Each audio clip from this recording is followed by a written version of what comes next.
And next week, too. Oh, good. I'm so glad. I like having you here.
Good evening, and I would like to welcome you all to the September 23rd Mayor and Council meeting.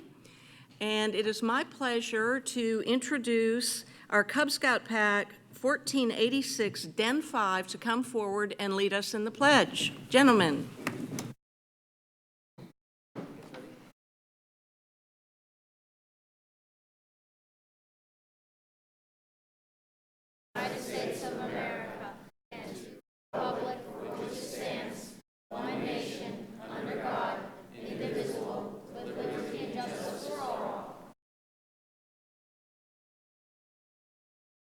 Thank you, gentlemen. What I would like to ask you all to do is if you'll come forward one at a time to the podium and tell us your name and a little bit about your troop. And then if you all line up right here in front, we'll take a group picture with the entire council. So who wants to come forward first?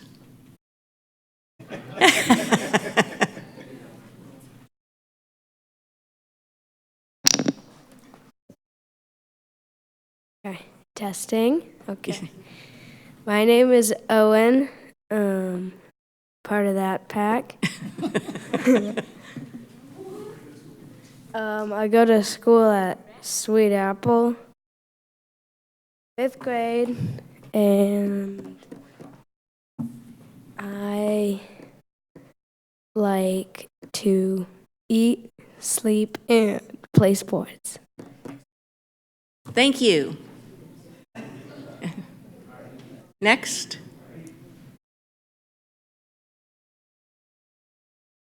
My name is Aiden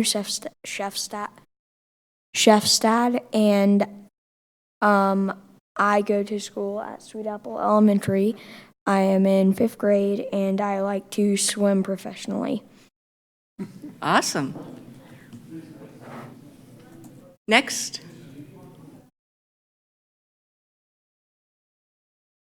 Hello, my name is Benjamin, and I am in Troop 1486. I go to Sweet Apple Elementary. I'm in 5th grade, and I like going on campouts. I think campouts are really fun, so I'm looking forward to the one I'm going on next week. Thank you, Benjamin. Please come forward. Hi, I'm Leo. Ooh. I'm Leo. Sweet apple. Play with puppy dogs. And talk into microphones.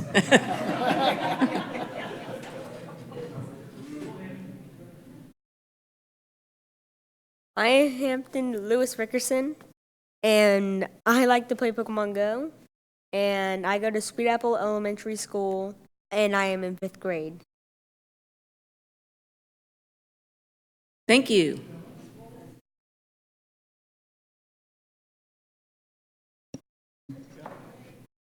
My name is UV Pandya. I'm in Troop 1486. I go to school at Sweet Apple Elementary. I'm in 5th grade, and I like to sleep and play video games.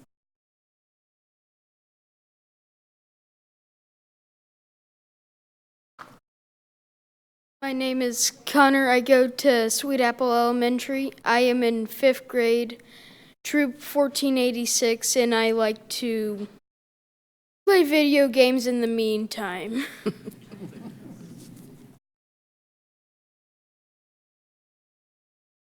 My name's Logan, and I go to Birmingham Falls.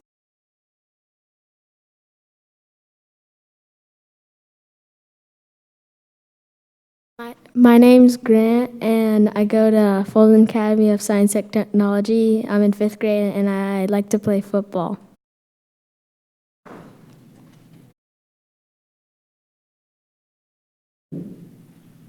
My name's Wyatt. I go to Sweet Apple Elementary. I'm in 5th grade, and I like playing video games.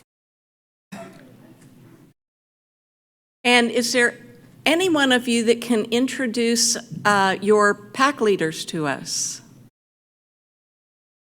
Yeah. Yes, sir. Yes, sir. Please come forward and introduce them. Okay, so that is Connor's dad, Mr. Linear. So then that's Grant's dad. Another guy. And then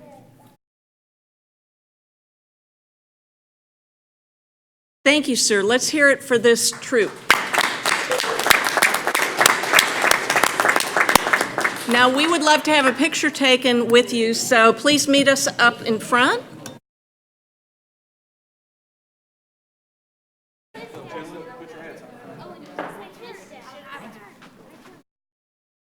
Line up right there in front.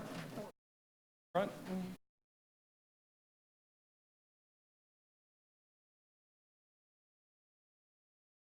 Oh, you're so sweet.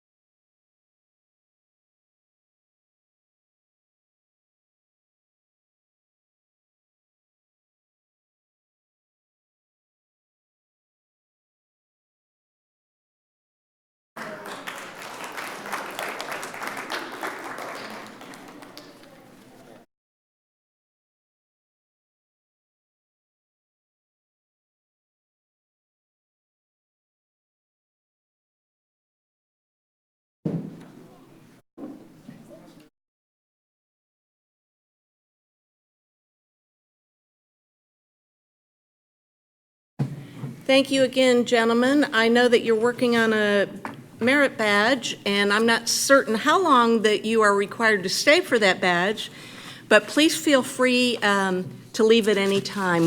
We won't require you to stay for the whole meeting, even though it will be very exciting. The first item on the agenda is the consent agenda. Do I have a motion to approve the consent agenda? Motion to approve the consent agenda. Motion by Councilmember Tizer. Do I have a second? Mayor, Second. Point of order, Mayor. I request item number 2 be removed from the consent agenda. I'll make that request. Excuse me, I am not recognizing someone speaking out of turn in the audience, so we've got a motion and a second. So Councilmember Palermo. I'd like to remove item 2 from the consent agenda. Item 3.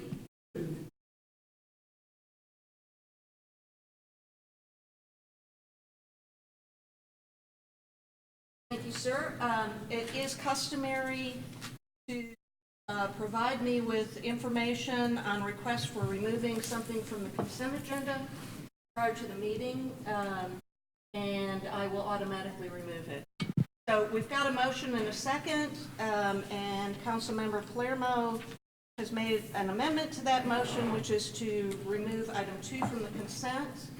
Mayor, can you turn on your mic? Item 2 from the consent agenda, we've got a, Councilmember Tizer, do you support that? I guess I don't understand the issue. Well, you made the motion, so we can ask Councilmember Palermo if he's aware of what the issue is. Well, so basically, the way I've always seen it is the consent agenda is items that will have no discussion tonight, and for any items that there may be any questions or any discussion on, we would remove those from the consent agenda. So my preference would be we remove item number 2, so there's the opportunity for discussion, and then just vote on the remaining part of the consent agenda. And as an example, I always want the public to be able to have any questions or discussion, but also in there's even something along the lines of, it just mentions, as city administrator, his, and which is obviously completely accurate, but I wouldn't want a council to need to go ahead and go through this process if there's if that needs to change in the future at any time. Thank you, Councilmember Palermo, and I would like to reiterate that any requests that come to my office to remove anything from the consent agenda, I always approve those requests. I did not have this request in advance of this meeting tonight. Councilmember Tizer. In the interest of hearing people out, I'll go ahead and amend my motion. Thank you, Councilmember Tizer, and we have a second? Second. Second, Councilmember Judy. So the approval is the consent agenda, item 1, 3, 4, 5, and 6. We will remove item 2 for discussion. All those in favor, please raise your hands. And it passes unanimously. Thank you.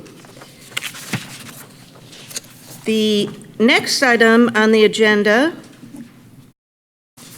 is under the mayor's report, which is the 3CMA presented the 2019 Communicator of the Year Award to Julie Breckbill.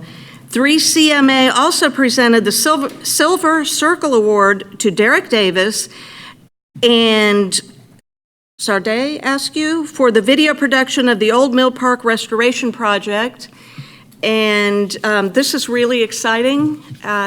Fabulous news. So, Mr. Fisher, if you would please present. I will. Thank you very much, Mayor. We do have a couple of presentations tonight. These are national awards. This first one is for Julie Breckbill. Julie, during the 2019 national conference, was awarded the Communicator of the Year Award from 3CMA, and it reads, in recognition of her many contributions to local government, community relations, and affairs. Julie has had an extensive career as a public government communicator. The testimonies from her community members showcase the respect and adoration they have for her. Julie is an acknowledged leader for innovation and strategic method of communication, both in her community and the 3CMA membership. It says this tribute is made as a token of recognition of her accomplishments by the membership at the 2019 annual conference. We know this to be the case. Julie has done tremendous work here and always puts out very high quality, very professional communications. And I think this just shows from a national level what we have in her quality. So Julie, congratulations.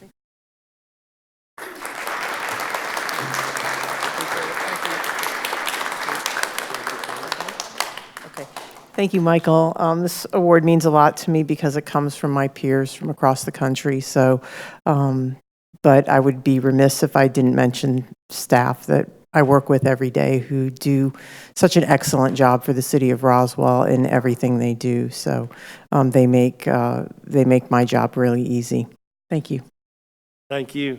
And so we also are fortunate that we get to talk about another award that we also got from 3CMA, and it is in regards to a video that was done and produced for the Old Mill Park Restoration Project. And since Julie is up here and it's her division, I'm going to let her talk about that one. Right. This video was produced by Derek Davis and Sade Askew. It won a Silver Circle Award, which again is a national award, and the video was on the Old Mill Park restoration. And the video tells the story of the Old Mill Park and the city's restoration efforts in that park so the community could enjoy the park and all its amenities. The really cool thing about this video was it had 46,000 views, 324 shares, 100 comments, and 537 reactions. So it's really a good video. A lot of people looked at it, and hopefully they visited the park because they saw it. So I would like Sade and Derek can't be here tonight, unfortunately. Also, Dawson Holland, who was our intern when that video was done, also had a part in helping us shoot that video. So I'm going to ask those guys to come forward. Y'all did a great job. I wish Derek could be here tonight, but he could not make the meeting tonight. So thank you guys for doing such a wonderful job on the video. And here's the more.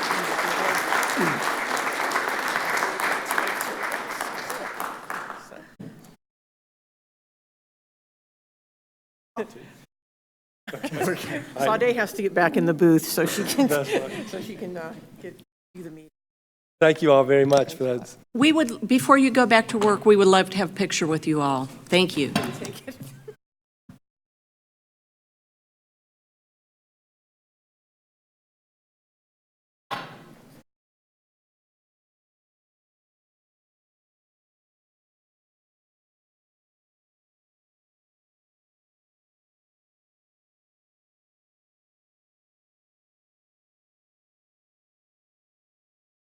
Right.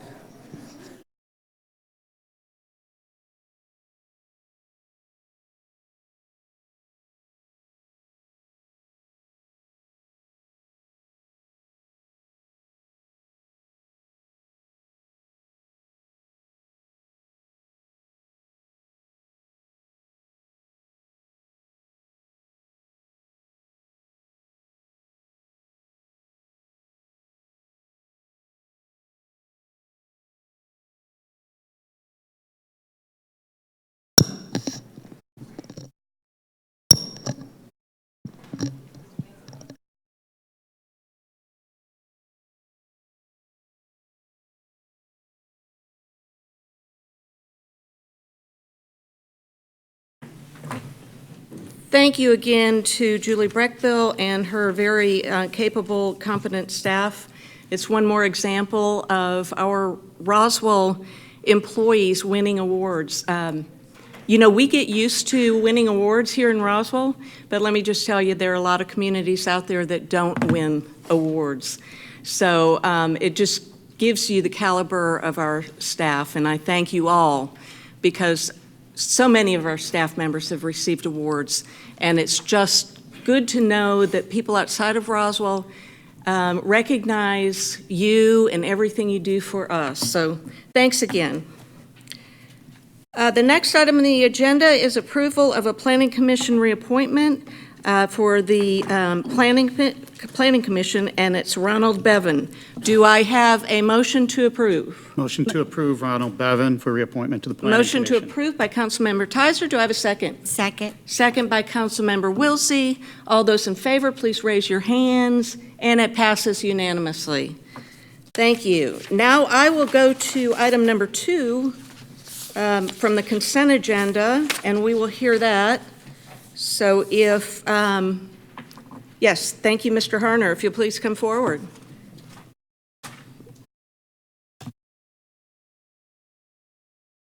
Good evening, Mayor and Council. Yes, this item is for seeking approval for proposed revisions to the HR Policies and Procedures Manual. As you know, we typically come about once a year with minor changes to the HR Policy and Procedure Manual, and of course, more often if there's a legal or compliance issue that we need to bring to you one at a time. In this case this evening, almost half of these changes are administrative in nature. That's typical when we bring things forward. A lot of terminology consistency, trying to be sure we use the same term throughout a policy, typos, grammatical cleanup, so those make up about half of them. But there are a little over half of these that are more procedural in nature, and some of those involve some things that are typically approved by our city administrator. We reviewed the policies and procedures and found close to 100, I think I counted 98 sections of policy that required specific final approval from the city administrator. And in reviewing those, the HR staff found that most of those should stay as is. In other words, out of those 100, I think there's 60 some that we felt like, yeah, that really, in our view, belongs final approval, no question from the city administrator. But a little over a third of them, or I think 37 cases, we did find where we felt it'd be more operationally efficient if the city administrator had the opportunity or the option, and that's important to note, the option to designate, assign a designee for that. Some of these things are like approving items on bulletin boards, approving secondary employment, approving employment of relatives in the same department, job description changes, things like that. So again, that's our suggestion there for those 37 items. But certainly we'll be happy to answer any questions you have on the different items. Does council have any questions for Mr. Harner? Councilmember Palermo. Thank you, Mayor Henry. So again, as I mentioned, the reason I wanted to bring it off is one, I always want to give, if there's any residents that want to discuss items, always making that available. My just one thing is, which I deal with in my corporate world for different process documents, et cetera, is today it's correct to say his, but typically when creating long-term documents, is it normal that in all the other parts it's always his, or do we ever typically do his and her, or his? Yeah, we did take a look at that. Yes, sir. Thank you. And in our research, we found that his is acceptable as a neutral statement. Of course, we could change it to his/her, but we did look at that. Yeah. Sounds good. And then again, yeah, I just wanted to make sure. So we got an email. I got an email in, and just people have some questions. So I wanted to make sure this was just something that we discussed, not on the consent agenda. But I have no other questions right now. Let me just add a comment, which is my position as mayor is constantly referred to as him. I don't take exception to it. I understand that changing our charter and many other things would just be unnecessary. I'm good with him. Okay. So thank you. Thanks. Additional questions, comments from council? Is there anyone in the public that would like to come forward and speak? Yes, ma'am, please come forward.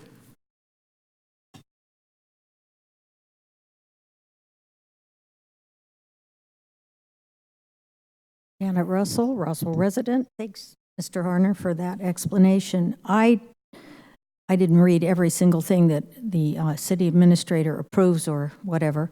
However, I would like to see that the word most is struck from this. Most is an arbitrary, subjective term, and who determines what is most? Who determines what he, since we're using the male pronoun right now, who determines that it's his choice? I think we need to bring more and more things to public light. We don't need to keep doing things behind the scenes. We already have no written minutes. We were already told city employee department heads are not to show up at open mic nights because then they don't have to answer questions.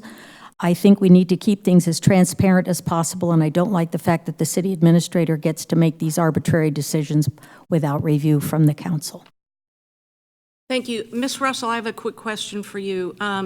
Where is most, oh, you don't have to answer. Where are you referring to the most? Well, I read it briefly online at home. I didn't read the entire manual, but it says most decisions, or most, he said it himself, most. Most isn't all and most isn't none. Most is an arbitrary number. What is most? Well, he can make most of the decisions, but what are the decisions that aren't part of the most? It's not a good descriptive. It's arbitrary and it's subjective, and I think it should be more specific. Thank you, Ms. Russell. Most of us are happy. Well, who's most? Most of us are healthy. Who isn't? You know, who are the other people that aren't part of the most? Most is not a good word to use in that description.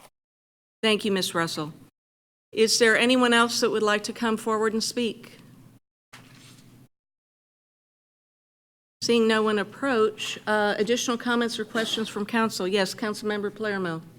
I actually have a comment based off of one of Ms. Russell's comments. So regarding the open mic night, Mayor, it's my understanding that there is interest and discussion going on where department heads would be rejoining to make sure that if residents are there with questions, they would be able to get them answered. Is that still the case, Mayor Henry? Could you tie that to this document for me, please? Well, I was actually tying it to the comment. So I guess that's unrelated to this document.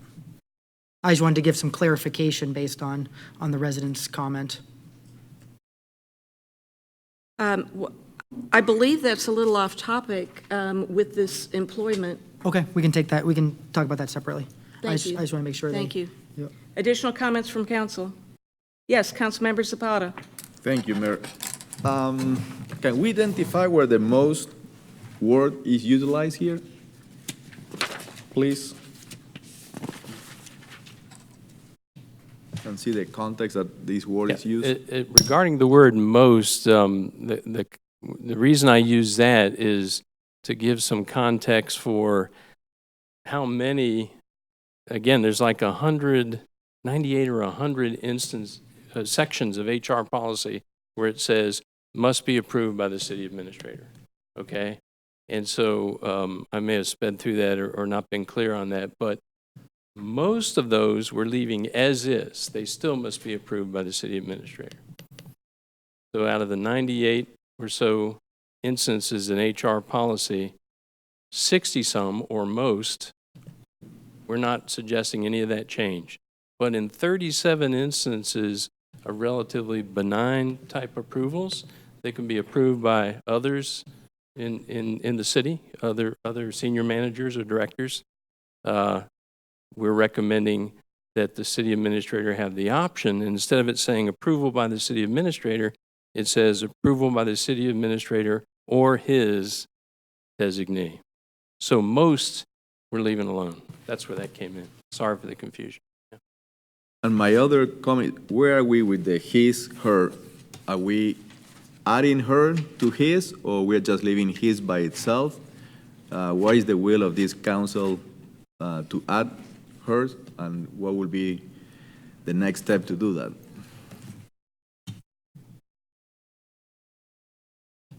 Councilmember Zapata has a question for council. Is there anyone that would like to respond to that? Councilmember Wilsey. Yes, I just would like to point out under section 1.7 in the general policies, the neutral language, it's actually described there that when the term for he or she, the term shall be deemed to include both male and female gender. So I just wanted to point out that that is in the document. Right, thank you. Kind of encompassing the fact that they're both referred to. Thank you, Councilmember Wilsey. Additional comments from council? Do we have a motion? Yes, Councilmember Judy. Motion to approve. Motion to approve by Councilmember Judy. Do I have a second? Second. Second by Councilmember Wilsey. All those in favor, please raise your hands. And it passes unanimously. Thank you. Thank you. Thank you, Mr. Harner. Thank you. The next item on the agenda is Recreation and Parks Department. Councilmember Matthew Tizer. Thank you, Mayor. Item number 3 is approval for a memorandum of understanding between the City of Roswell and the Rotary Club of Roswell, Georgia, Inc. Mr. Leatherman. Thank you, sir. What you have before you tonight, Mayor and Council, is the consideration and recommendation for approval of an MOU between the City of Roswell and Roswell Rotary.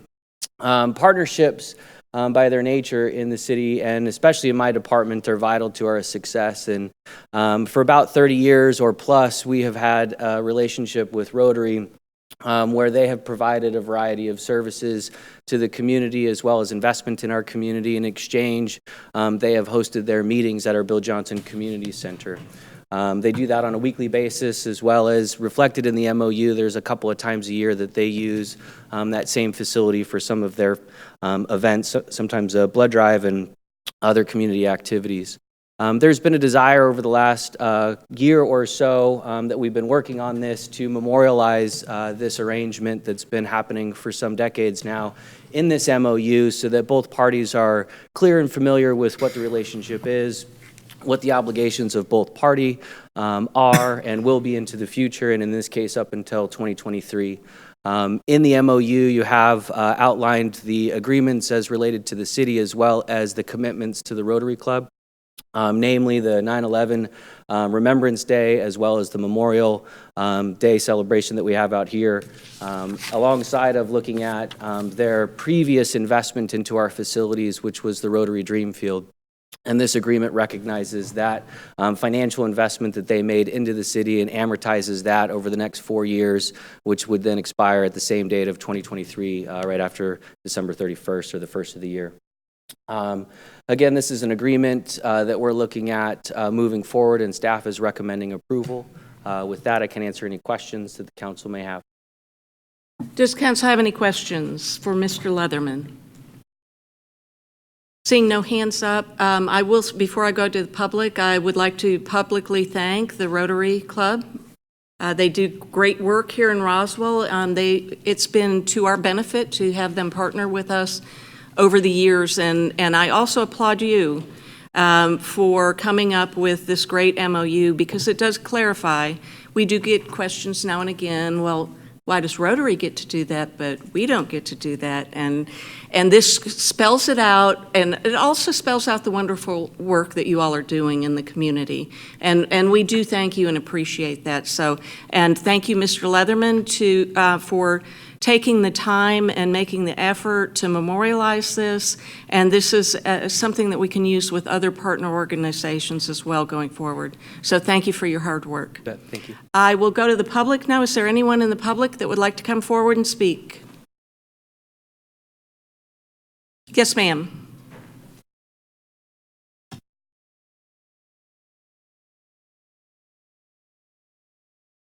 I think the memorandum seems fine. I just have a quick question. In the past, it used to be that if city councilmen or city department heads belonged to the Rotary, the city paid their monthly dues. Is that still the policy of the city?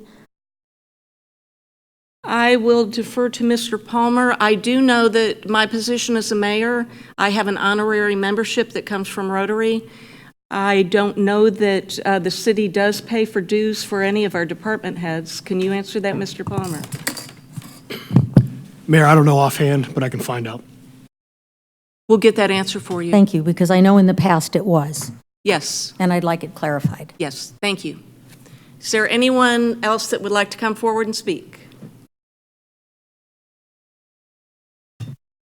I'll bring it back to council. Any further comments, questions from council? Yes, Councilmember Palermo? Yeah, I just want to somewhat reiterate your points, Mayor, that I think staff did a great job of memorializing this so that residents won't be wondering, or kind of just thinking what the story is. The fact that we've got something documented, this is something I support, so I don't have any issues with this, but I do like the idea of having it documented and clear and transparent for residents. Thank you, Councilmember Palermo. Additional comments from council? Do I have a motion? So I would Move to approve the memo of understanding with the Roswell Rotary Club of Georgia and the city of Roswell. And thank you all for putting service before self. We've got a motion by Councilmember Tizer. Do I have a second? Second. Second by Councilmember Judy. All those in favor, please raise your hands, and it passes unanimously. Thank you.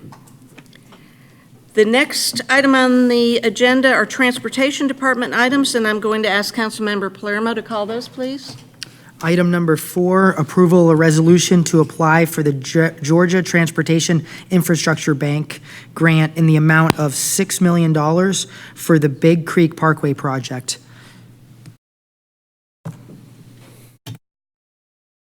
Thank you, Councilmember Palermo. Good evening, Mayor and Council.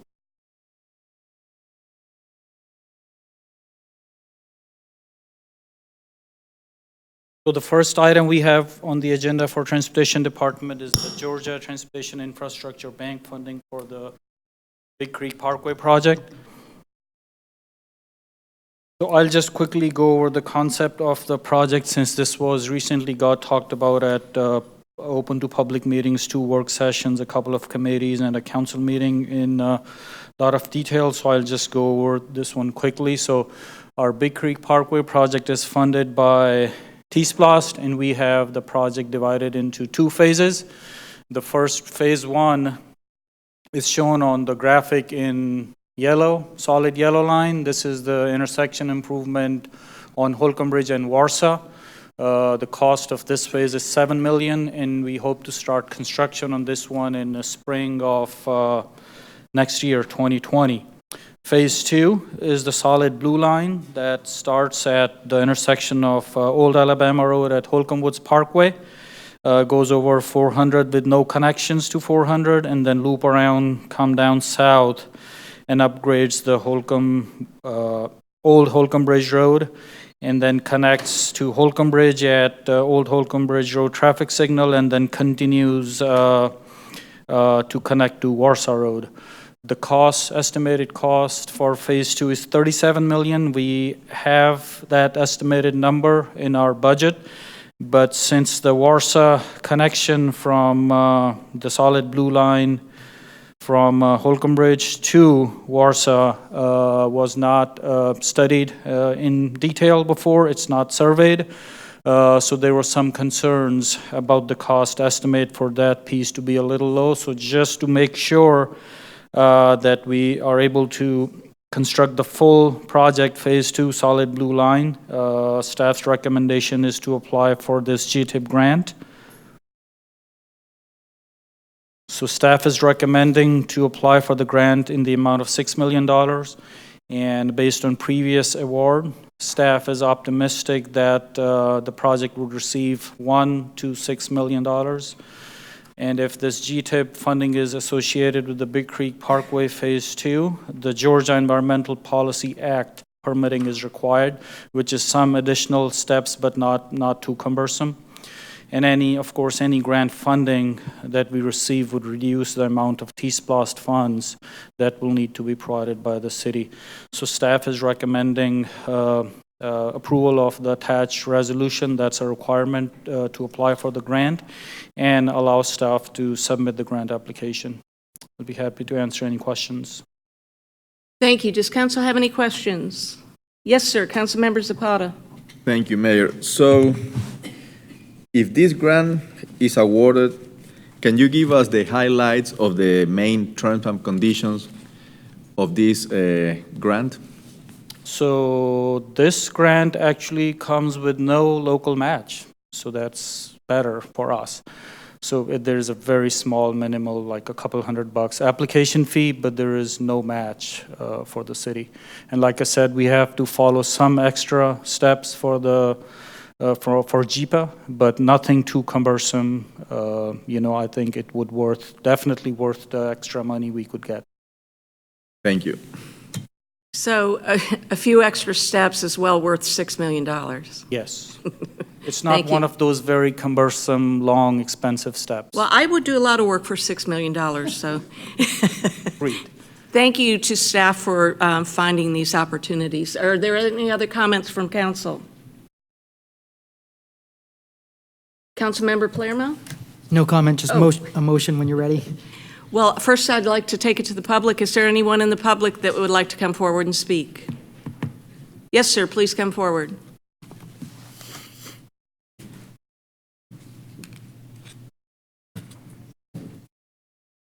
Jason Yowell, 5010 Old Oak Trace.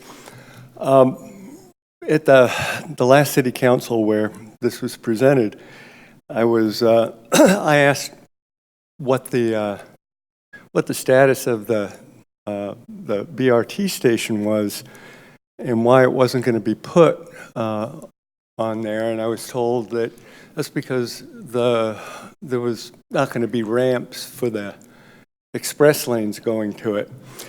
And I kind of wonder if Big Creek isn't going to handle the BRT station and it's not going to have express lane ramps, and it's going to take a big out of the way loop to the north and back. I don't really see what function this $37 million is getting us if we're spending all this money to improve the intersection of Holcomb Bridge Road and 400, where we're going to put a BRT station that I don't believe anybody has seen plans for how the BRT station integrates with this new extravaganza at Holcomb Bridge Road.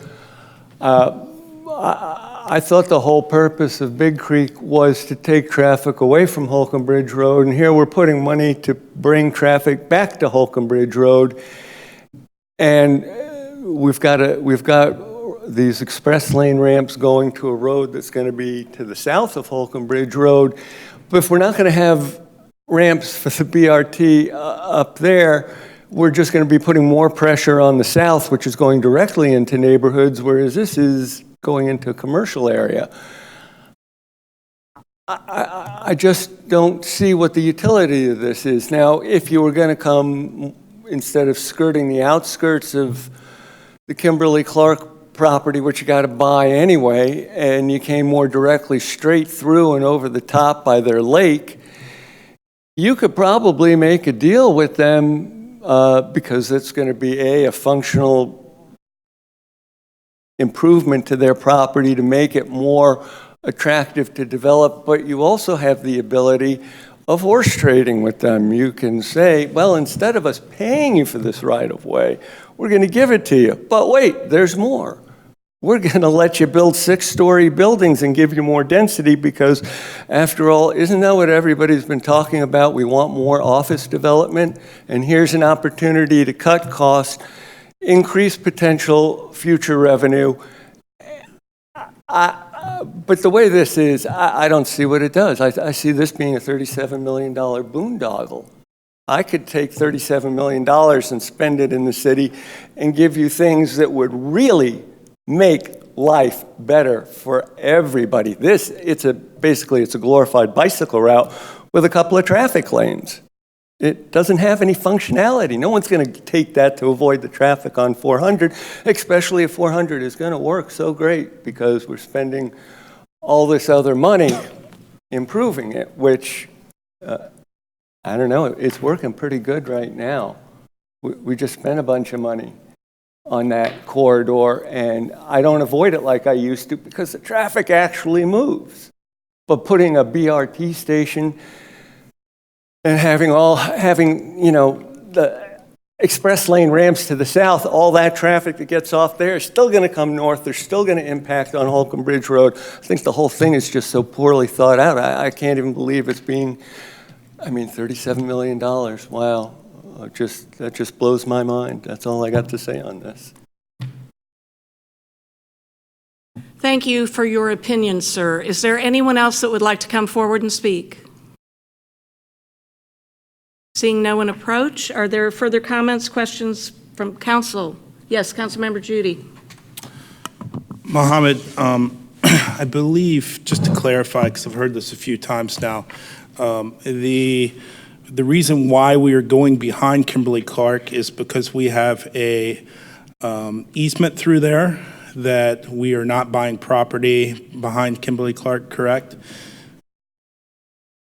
So we are buying minimal property from Kimberly Clark. We have been in very close coordination with Kimberly Clark from the very beginning. This project has been in works for a very long time, and they have shared, I remember 8-10 years ago, they had shared their master plan for their full property that showed buildings in the area just north of this lake on their property.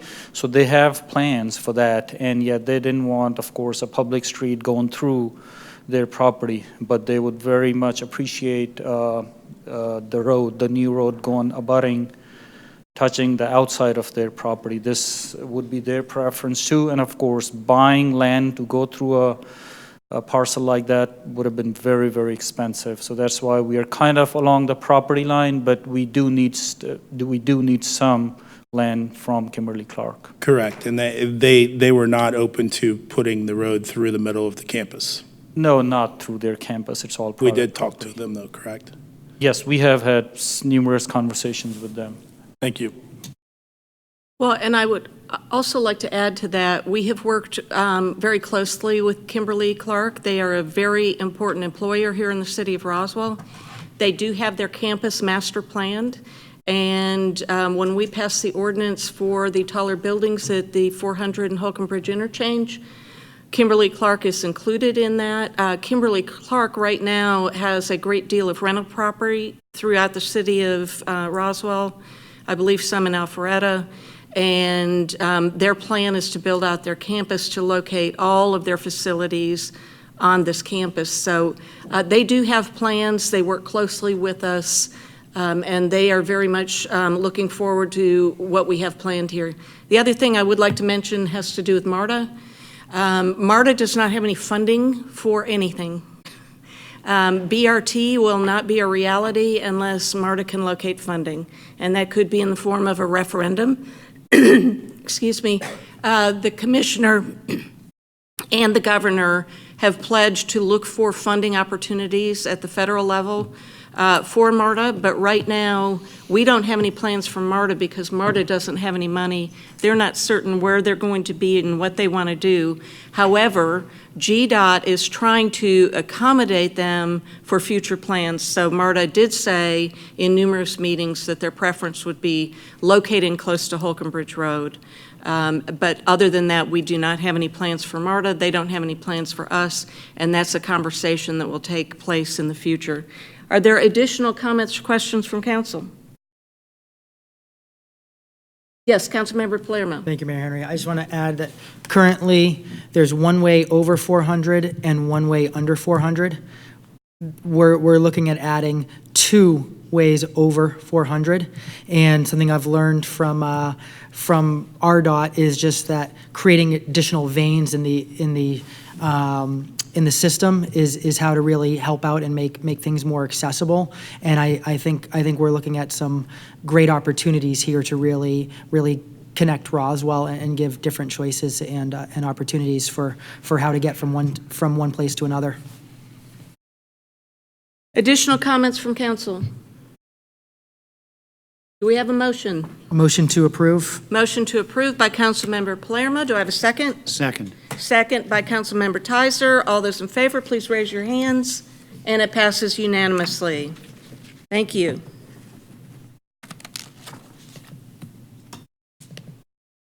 Councilmember Palermo. Thank you. Item number 5, approval of a resolution to apply for funding with the ARC in the amount of $2 million for the SR9 Roswell Road / Atlanta Street pedestrian improvements across the Chattahoochee River. Thank you, Councilmember Palermo. So this is our bicycle pedestrian bridge over Chattahoochee River. So some background on the project. So this has been identified as an important bike ped connectivity and safety project for several years. And this project has been in the Roswell Transportation Master Plan and the North Fulton Comprehensive Transportation Master Plan. It has an associated congressional earmark for $3 million for almost 10 years now. And due to cost increases over the years, there is now a funding gap of $2.5 million. And so we look for this opportunity, which is a federal funding from the Surface Transportation Block Grant Program. And Atlanta Regional Commission's deadline to apply for this grant is October 11, 2019. So I want to talk a little bit more about some of the project benefits. So it's the project, as you can see in the picture on the bottom left of the screen, this is from Roswell looking south into Sandy Springs. So this bridge is going to be on the east side of the existing vehicular bridge. And on the picture on the right, you see the red dotted line. That's where the bridge is this pedestrian and bicycle bridge is going to be located. So it provides a safer bike path crossing across the river. It connects to the historic Gateway project, and it is a very valuable regional connection connecting to Sandy Springs and beyond south.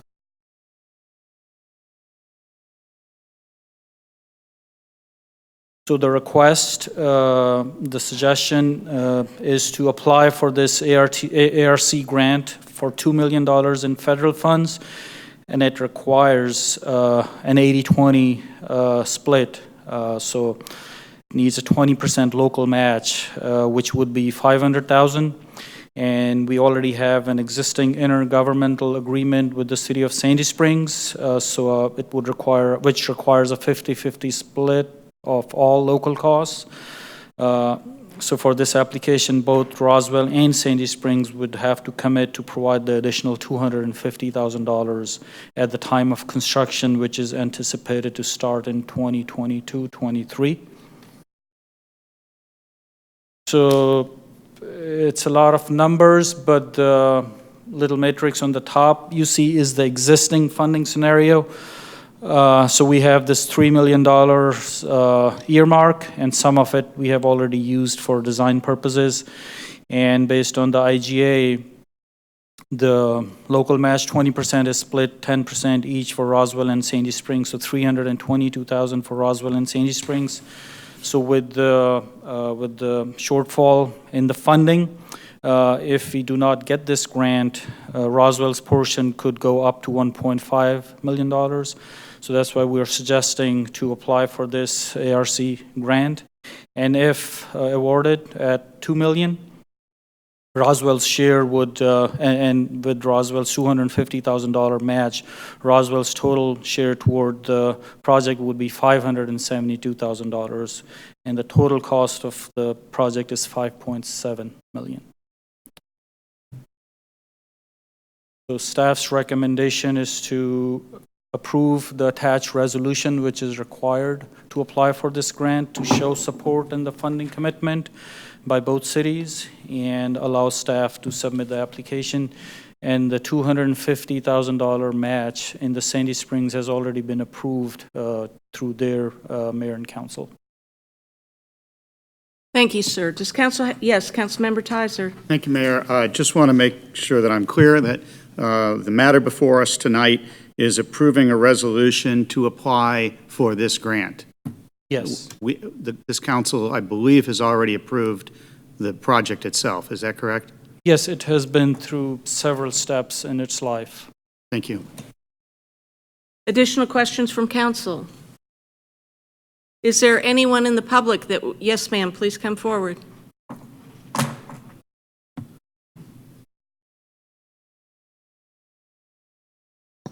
This bridge was my idea about 10 years ago. I proposed to the city a pedestrian access over the Chattahoochee because if any of you have ever attempted to cross that bridge, there isn't any. None. So I came up with an idea, and I brought it to then RDOT Director, Asen Brack.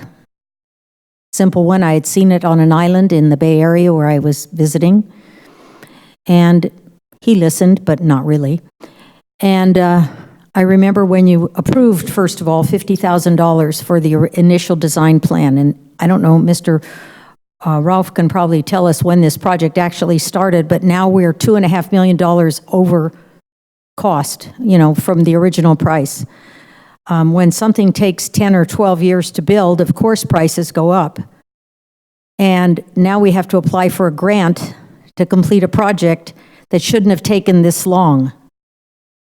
I'm concerned about how long everything takes when it's pedestrian-oriented in my district or where I live. It doesn't take that long anywhere else in Roswell to get things built, except where I live, in my district, between the square and the river. I'm concerned that this bridge is on the east side of the bridge, where no one lives. And at a previous discussion, it was so that it has great connectivity to Sandy Springs. I really don't give a rip about Sandy Springs connecting to the housing on that side. You see, people that live on Roberts Drive will be able to get there very easily. However, the people that live on Highway 9 on the west side, which is where the majority of residences are, apartments, single-family homes, townhomes, whatever you want to build, we won't be able to get there unless we can cross what will be a 4-lane divided highway with a raised median of 16 feet. So it seems like it's on the wrong side of the road. Just my humble opinion, having lived there for 46 years. I'm always astonished that this thing has taken this long because it only took 5 years to build the Golden Gate Bridge.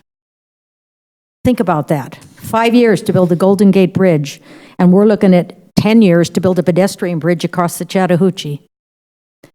My idea was a good one. It would never have taken this long, but I was dismissed because I was a female and not an engineer, because I couldn't possibly know anything. So here we are again, now applying for a grant, and I hope to hell we get it, because it's taken so long to get anything accomplished that everything has gone up in price. In the meantime, the people that live there have been screwed again with no pedestrian access across the bridge.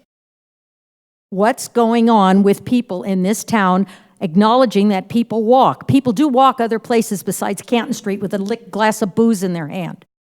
They walk to the grocery store, they walk across. I saw a lady yesterday trying to push a stroller on that bridge. You have to have a death wish. None of you have ever done it, I can assure you. Ever. So I am glad, I hope we get this, but I'm totally disgusted. First it was $50,000, and then it was within 6 months, $250,000, and then I was brushed off with, well, don't worry, Sandy Springs is paying for half of it. Then I was brushed off with, don't worry, the feds are coming up with the rest of the money. And I reminded then, Mr. Asenbrack, that we are the feds, we are the government, we are the piggy bank, all of us, for all functions of government.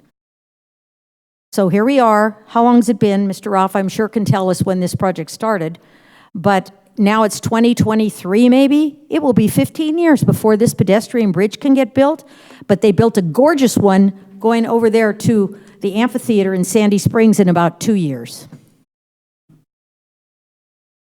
Thank you. Is there anyone else that would like to come forward? Yes, sir.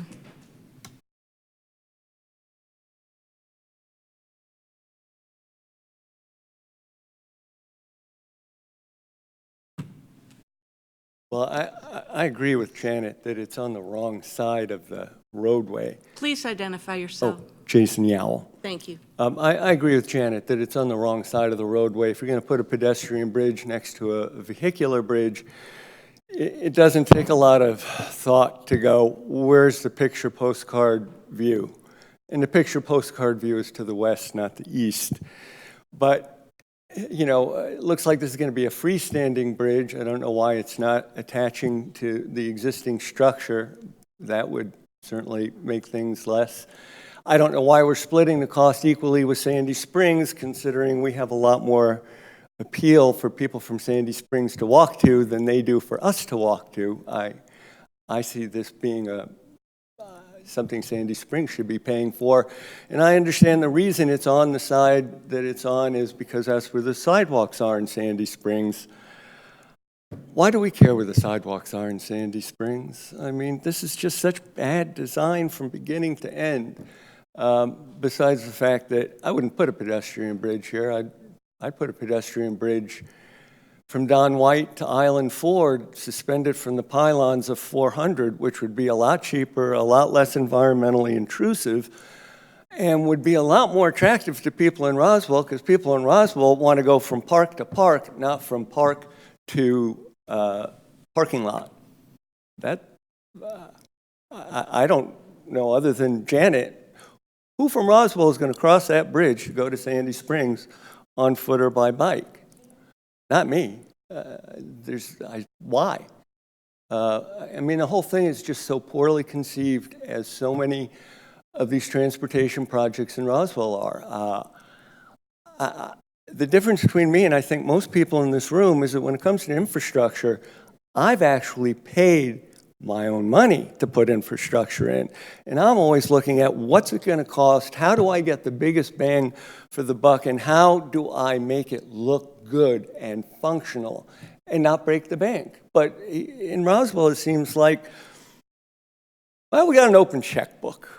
Oh, we're going to split it with Sandy Springs. Oh, we're going to get money from this government agency. Oh, we're going to get money from that government agency.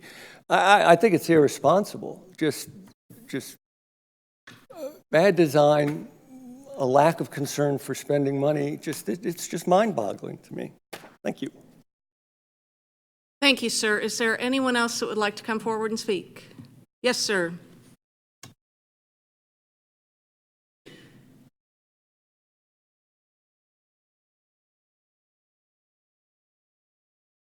Lee Fleck, 435 North Pond Trail. You know, I drove across that bridge until I retired 3 weeks ago every day for 12 years. There's a sidewalk on the bridge. I've seen people walk on it, ride a bike on it. You have the narrowest point of the hourglass is there when you're coming towards Roswell to make a left-hand turn. It backs up half of that bridge. Why don't we just expand that bridge and stop pissing money away? Thank you. Is there anyone else that would like to come forward and speak? Additional comments, questions from council? Do I have a motion? So Mayor, just one comment I want to, before I make my motion, is just the fact that this is purely based on the fact that here's an existing plan, and do we want to apply for funding and apply for a grant? And I do motion to approve that we apply for funding in the amount of $2 million. We've got a motion by Councilmember Palermo. Do I have a second? Second. Second by Councilmember Judy. All those in favor, please raise your hands. And it passes unanimously. Item number 6, approval of a resolution to apply for a grant to the Atlanta Regional Commission in the amount of $8 million for the Historic Gateway Project. Mr. Roth? Thank you, Councilmember Palermo. So third item on the agenda for transportation is another grant application.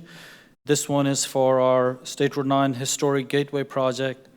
So this is the one project where we have not discussed in open public meetings in a long time, so I'm going to refresh our memory on some of the facts about the corridor and the status of the project. So some of the corridor deficiencies, so reversible lane, it goes through the city of Roswell, through the historic district.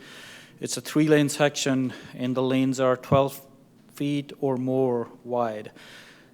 The corridor itself, Highway 9, north of the reversible lane section and south of the reversible lane section, is a 4-lane section. Only the reversible lane section is a 3-lane section.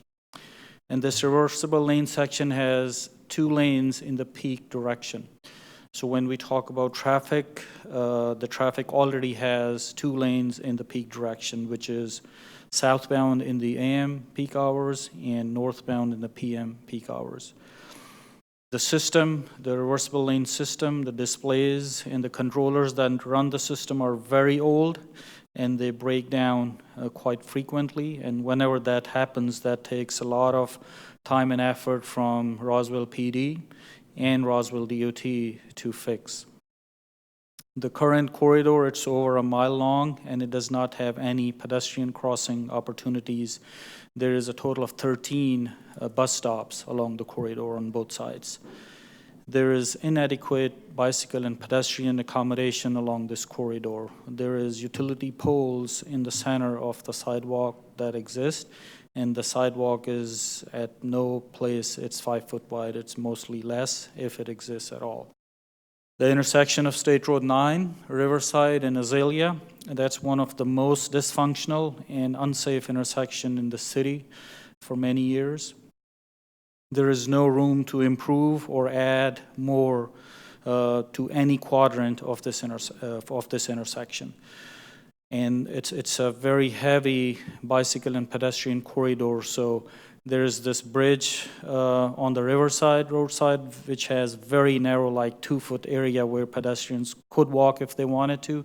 They have another opportunity to go underneath the bridge over Chattahoochee River to use that. Many bicycles use that great intersection, but some go on the trail that goes underneath the bridge over Chattahoochee. The northbound left turn lane on Highway 9 to make a left onto 120 to go towards Cobb County. That's also very unsafe with a documented safety issue and very congested. It backs up pretty bad.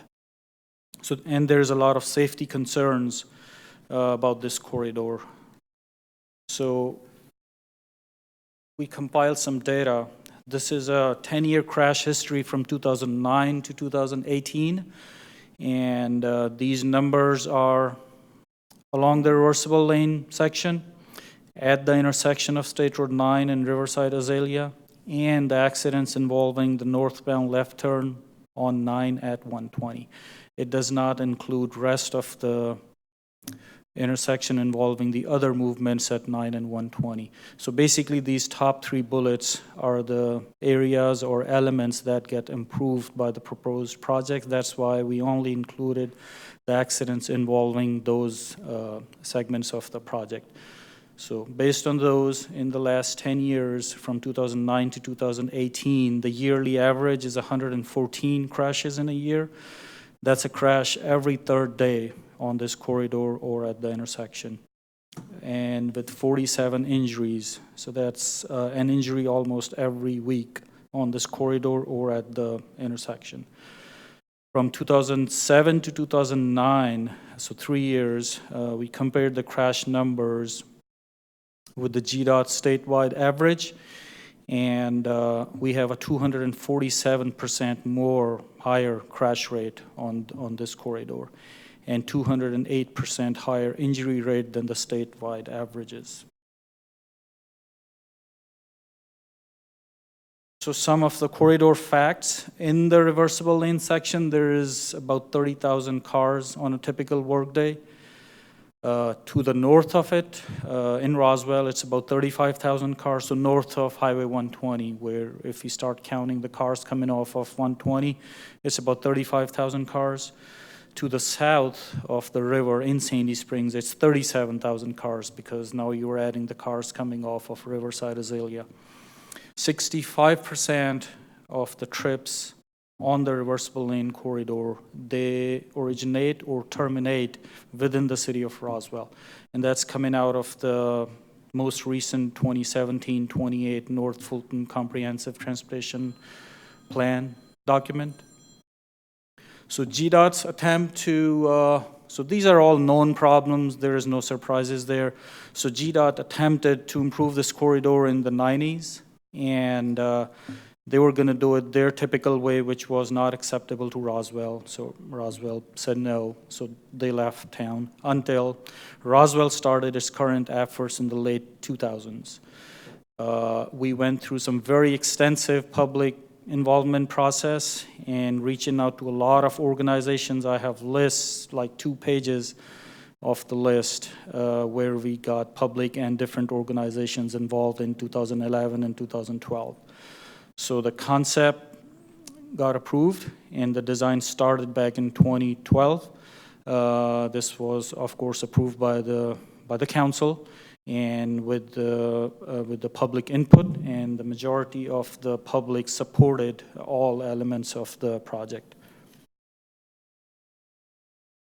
So I want to just quickly explain the project that we have been working on since 2012.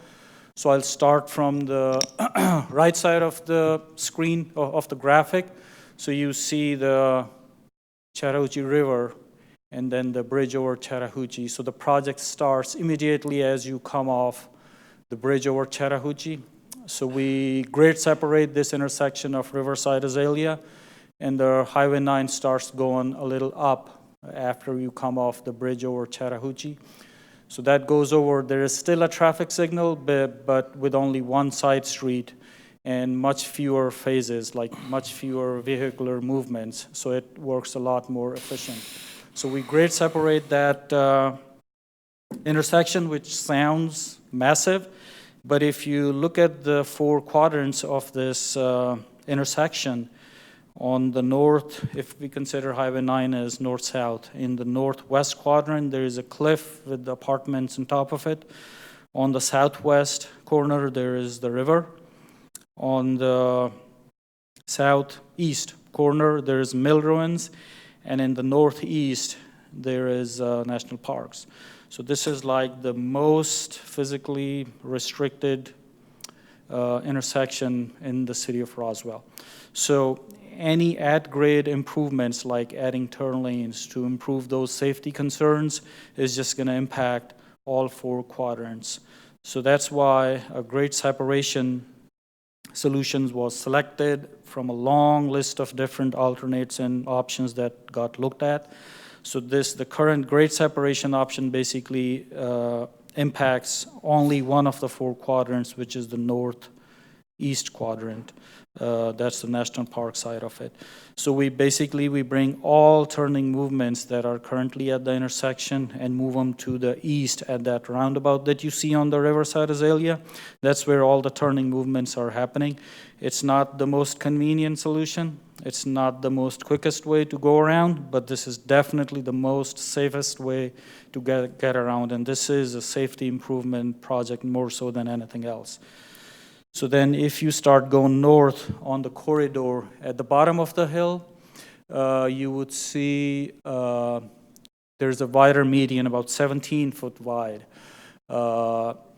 It is 17 foot wide because at the time, that's what was proposed and gone through the public involvement process and approved by the council, because at the time, the intent was to have like a tree canopy. As you enter Roswell, you go through a tree canopy.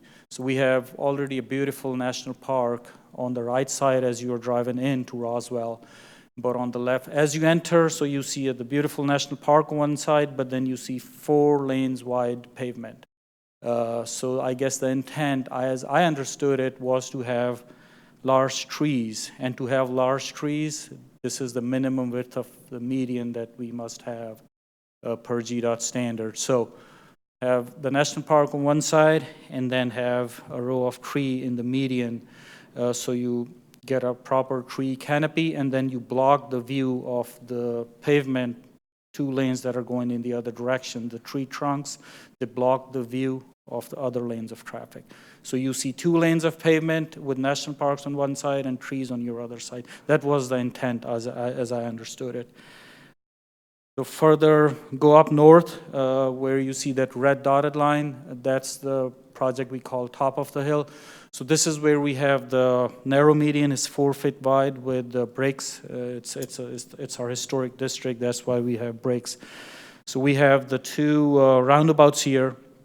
So what these roundabouts do, they serve a list of purposes. So of course, roundabouts are known for their safest intersection improvement benefit.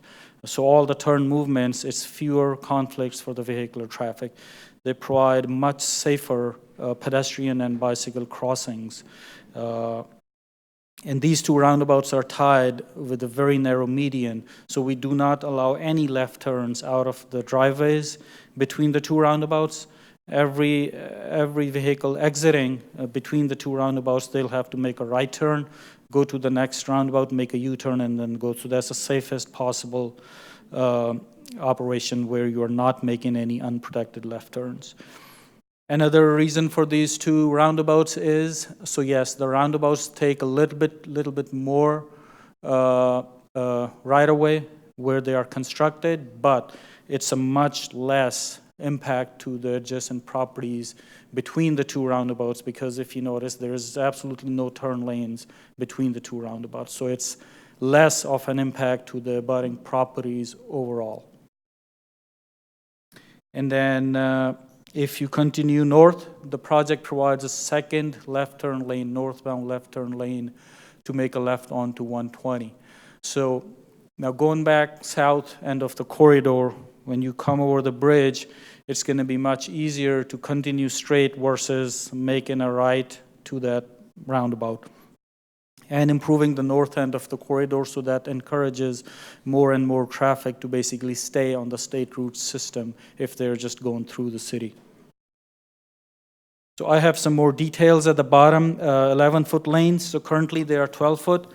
11-foot lanes are the absolute minimum that GDOT would allow in a corridor which has grades and turns. Anything less than that, could impact to the safety of the vehicles.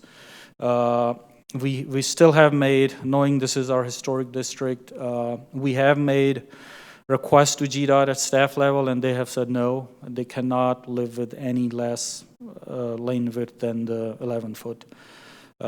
Like I said, top of the hill between the roundabouts. It's a 4-foot raised median, very narrow, only bricks on the top. And then it has 8-foot grass strips on both sides with trees. And then there is 8-foot multi-use trails on both sides, again with bricks because it's our historic district.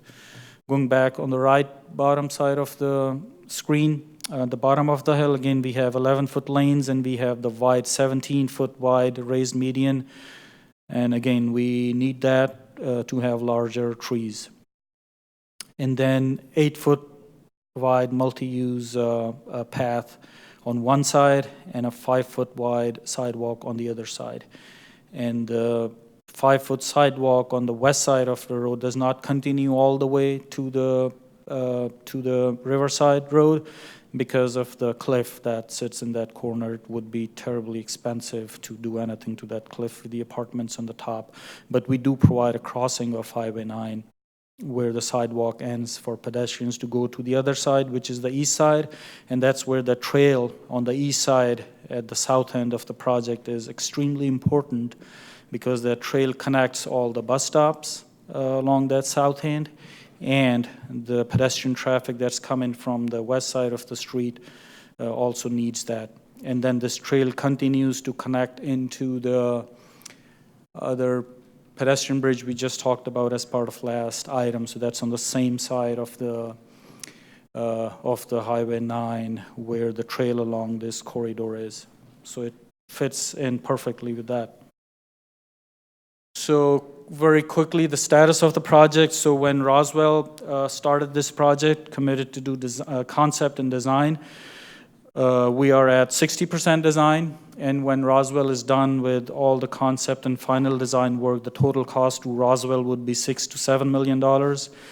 About a year ago, GDOT saw Roswell's commitment, so they started the right-of-way acquisition process. They've been talking to properties. Total estimated cost of the right-of-way is $10 to $12 million, all on GDOT. GDOT has also committed to do construction. They have not identified a year yet, but the total estimated cost of the construction is $32 million. So GDOT recently came to the city since we are still the project sponsor. So GDOT requested us to apply for this joint ARC, Atlanta Regional Commission, construction funding opportunity for the fiscal year 2023. So that's within the 4-year transportation improvement plan. Anything beyond that is really not committed. So we have it listed as fiscal year 2026 in the ARC plan, but that doesn't really mean much. It's long range, it's future years, it'll get looked at later. But when we say within the 4 years, this fiscal year 2023 is like a commitment. And GDOT has said that if we get this grant, they have committed to fund the balance of the construction funding, which, like I just mentioned, is a total of $32 million. So again, we need a resolution to show city's commitment for the project and the funding match. So this is the same grant, by the way, as we talked about in the last item. So there is a funding match. So if the funding is awarded, there's a 80-20 match at the time of construction, so that's the fiscal year 2023. So GDOT's suggestion is to apply for 8 million ARC grant, and then the Roswell match would be 2 million for that. And we have time, we have a couple of years, and we'll be looking to pursue other funding opportunities to make sure Roswell's match amount is the least amount possible. So we'd work on that. So staff's recommendation is to approve the resolution that supports the project and the match and gives the commitment of the match. So approve the resolution and allow staff to move forward with the application submittal. And the deadline to apply is October 11th, 2019. So I'd be happy to answer any questions. Does council have any questions? Yes, Councilmember Palermo. Thank you, Mayor Henry. So great presentation. So I am 100% supportive of needing to really get a fourth lane and a median there because safety is paramount. And of course, driving it, it can be very unsafe, but seeing your statistics are definitely scary. So I'm absolutely supportive of that. You know that I'm a big proponent for the multi-use paths. I think that will add to a lot of benefit and use of the park there. So I think these are some very positives where I definitely want to support this. I do want to share a couple concerns that I think can be addressed in a small way within this resolution. But so I'm hearing 11-foot lanes are the minimum because of curves. I would think in some of the straightaways, it could get down to 10.5 feet, the way it is up in Alpharetta, which creates a lot more safety as well without it just being trucks wanting to cut through. Also, I understand from the 17-foot median, of course, you want to put trees there. At the same time, in the top of the hill, it mentions 16 feet with trees. So I think there's different opportunities to slightly reduce really the pavement and preserve more of the area. Another thing I'd ask, or I guess I'm curious if you've looked at, we've seen roundabouts be very successful when it's one lane to one lane to one lane. And I think so far we've seen it be pretty successful where it's one lane to two lanes to one lane, which was the Howes Road. But I'm curious if we've seen 2 lanes to 2 lanes to 2 lanes, because from times I've driven in those type of roundabouts, the traffic stays pretty fast, in which case I am concerned with pedestrian safety. Again, I understand this is really looking for the grant, and so again, this is something I certainly support. I certainly hope we can get this grant, but an example is within the fifth whereas, it currently says Gateway project is a context-sensitive solution, and I'd like to see is changed to must be, just to really show that this council is supportive of increasing the safety and increasing pedestrian activity with multi-use trails, and at the same time very focused that it's as context-sensitive as possible. So that's one thing I'd like to see, and certainly curious if any other council members have other suggestions regarding the wording, just to make sure that all of our goals are being accomplished with this resolution. But again, great presentation and definitely very supportive of the safety you want to increase. Thank you. Additional comments, questions? Yes, Councilmember Zapata. Thank you, Mayor. So, yeah, very clear the presentation. Can we go to the slide with the numbers, the 32 million, the 10 to 12, the 6 to 7? Perfect. Thank you. So, so just for the record, then the Roswell portion will be 6 to 7 for concept and design. And if we get this grant at the full amount, which is 8, Roswell's match would be plus 2 million. But like I said, we have time, so we'd pursue other funding opportunities to get more money for that match. So these 2 million will go to the concept and design? No, to construction.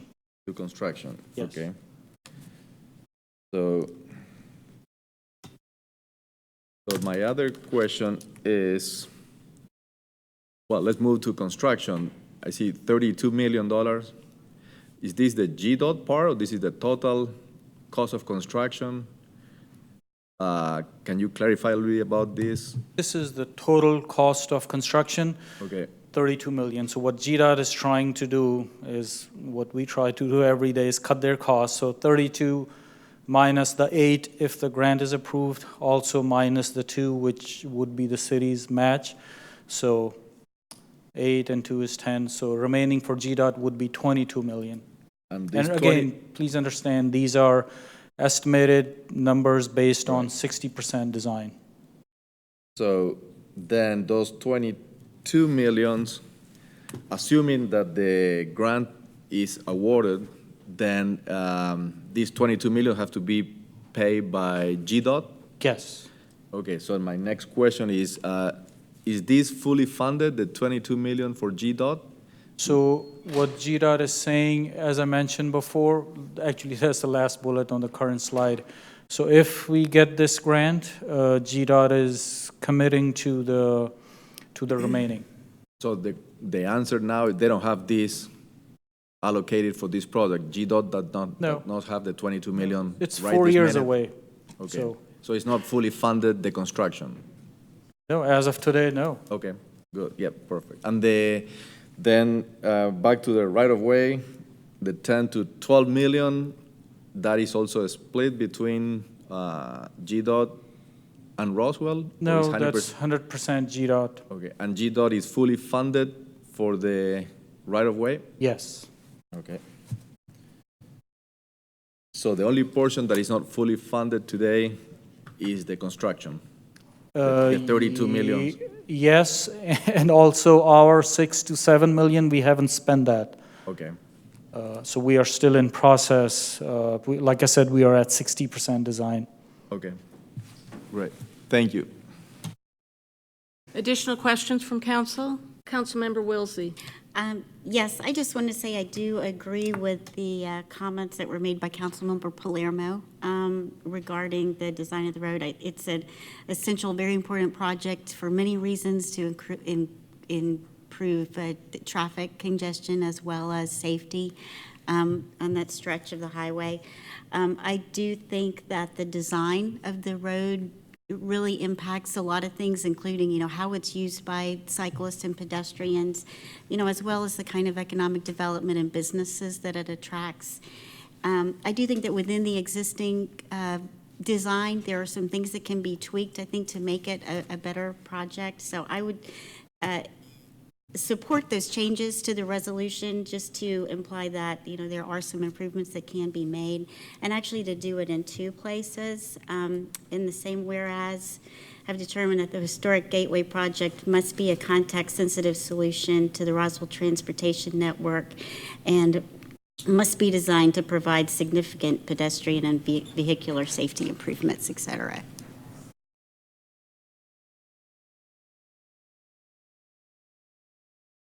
Thank you. Additional questions, comments from council? Thank you. Is there anyone in the public that would like to come forward and speak? Yes, ma'am, please come forward.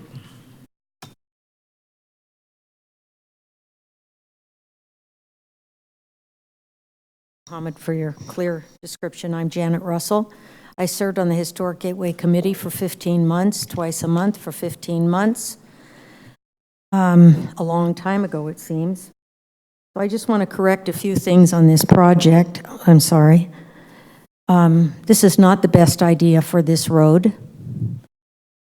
Putting 4 lanes in is not going to do anything but encourage, as Mr. Ralph said, encourages more through traffic. Just what we want to do, encourage more through traffic. Those were his own words. We have enough problems with East Cobb. I don't know how they came up with the 65% of the people originate in Roswell unless somebody's got a clicker and they're asking each person as they go through that highway. So that's probably a guesstimate. I made a joke a couple months ago and I said when they tried to push this project through, the buzzword would be safety. Because who's not for safety? Well, that's like saying who's against cancer? Well, everybody's against cancer. Who's against safety? Nobody. We're all for safety. However, four-laning a road that goes straight down to a river does not improve safety. Slowing down traffic improves safety. I have lived in this corridor since 1973. I know every square foot of this corridor. And I can tell you this, that this is not the project to fix the problem. I'm going to repeat that. This is not the project to fix the problem. Now, I stood here back in the 80s, and Mr. Russell Carlisle sat where Mr. Palermo is sitting. He was a councilman at the time. And we were improving Holcomb Bridge Road. And do you know what they said they were going to do in the center corridor, that center island? It was going to be a majestic promenade of trees all the way to the horizon. Go on Holcomb Bridge Road starting at Highway 9 and drive east. You will be bedazzled by that promenade of nothing trees, because Roswell doesn't do a very good job with planting trees. Our roundabouts look like a leftover from Fukushima or Chernobyl. Everything is dead, barren, not good.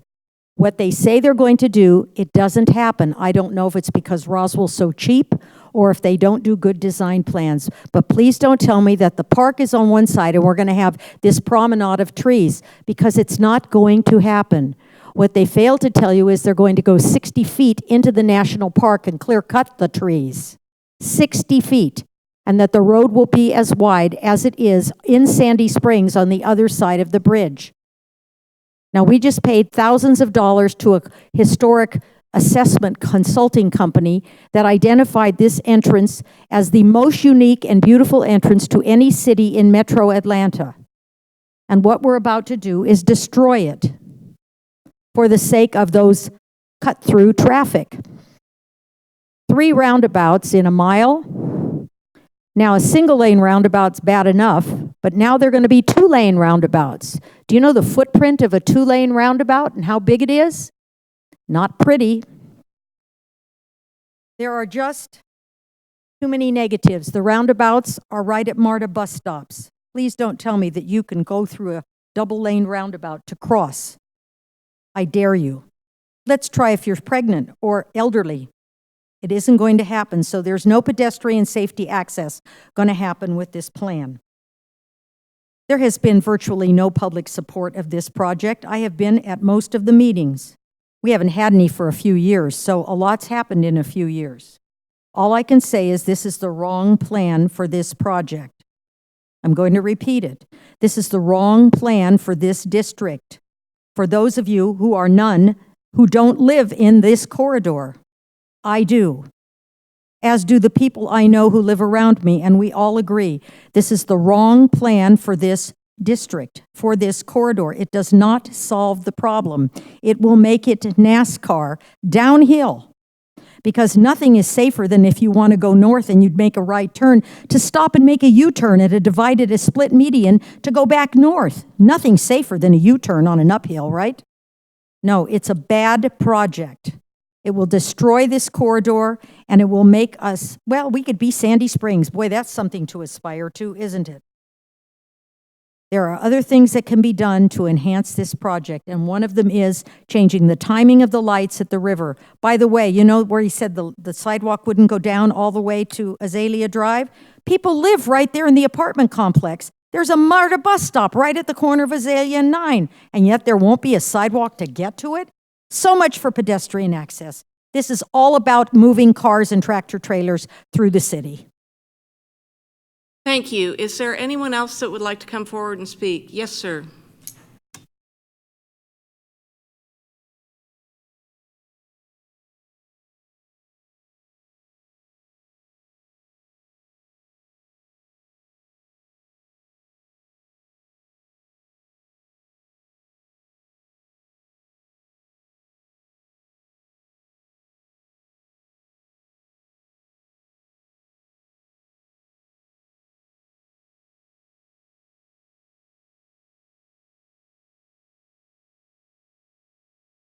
Typical section going up the hill. You've got 17. Please identify yourself. Jason Yowell. You've got 17 feet for the landscape strip and the multi-purpose path. Then you see where I've got 41 feet, that goes to the green line. The red line, the big thick red line, that is the right-of-way acquisition. The green line is the construction easement, which means the grading and clearing will go to that green line, which is 41 feet, because it's 1.5 times as wide as the multi-purpose path and beauty strip when you scale it out. So that's a minimum. You're gonna have a 41-foot swath cut through the national forest. Now, it's also pretty clear to me that the reason that there's so much reluctance on the part of RDOT to relocate the multi-purpose path on this side through the woods is that, I've got it oriented wrong. So we're going, that's north, and that's Azalea that way. Well, you can see where the orange multi-purpose path comes down, and then it goes across the Riverside connector, and then it ends. Where it ends is where oh, thank you. I can make it work.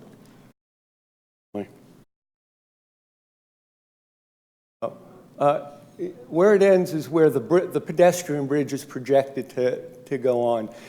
Now, the only context-sensitive thing about this design is it's context-sensitive in being a cut-through from Sandy Springs to Cobb County. It looks like Cobb County. It's servicing Sandy Springs for pedestrian access. It's servicing Cobb County for vehicular access. It doesn't look anything like Roswell. When you come through historic Roswell, we've got 10-foot traffic lanes from the square to City Hall. The other thing, this intersection really should be a bow tie with roundabouts on Azalea and Riverside with right on, right off. Even if you do the grades, whether you do grade separation or not, you're funneling so much traffic into a left-hand turn because all the traffic comes down Azalea and comes down Riverside in the morning is now going to be in a left-hand turn. That traffic's going to back up to the roundabout, and you're going to have gridlock. And that the whole purpose of having that grade separation is defeated because the traffic isn't going to be flowing, it's going to be jammed up, gridlock just like it is now, but worse. Now, when it comes to the issue of, well, we've been working on this for so long. The master plan was approved in 2012. This doesn't have, the only resemblance this has to the 2012 master plan that was approved is a roundabout at King Street. The Andreas Duaney plan stopped at Allenbrook and went up to City Hall, and what we had was a beautiful town, second town square, right behind where you're sitting. That's a great concept. It had, the second roundabout it had was for Oxbow.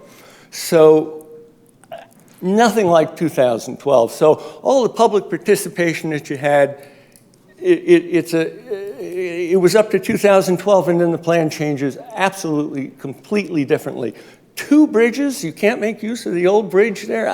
I'm just, well, spin the money wheel and, you know, spend money recklessly. Now, safety has been hammered here. And if you think that, because they're nominal 11-foot lanes, they're functional 12-foot lanes, because on the west side, you've got the 1-foot buffer to the island and the 11-foot lane. But wait, there's more. There's also a 30-inch curb and gutter, so that's another 1.5 feet of basic lane. These are 12-foot lanes. Make no mistake. Don't kid yourself. These are not 11-foot lanes.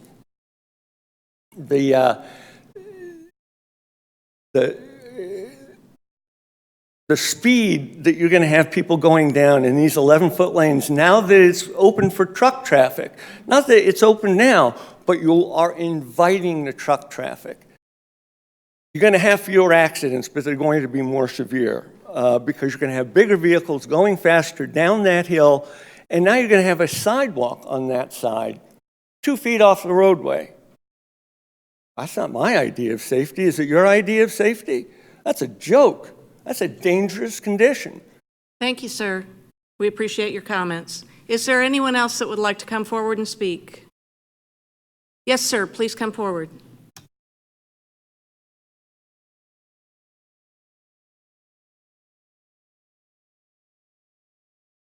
Thank you, Mayor and Council.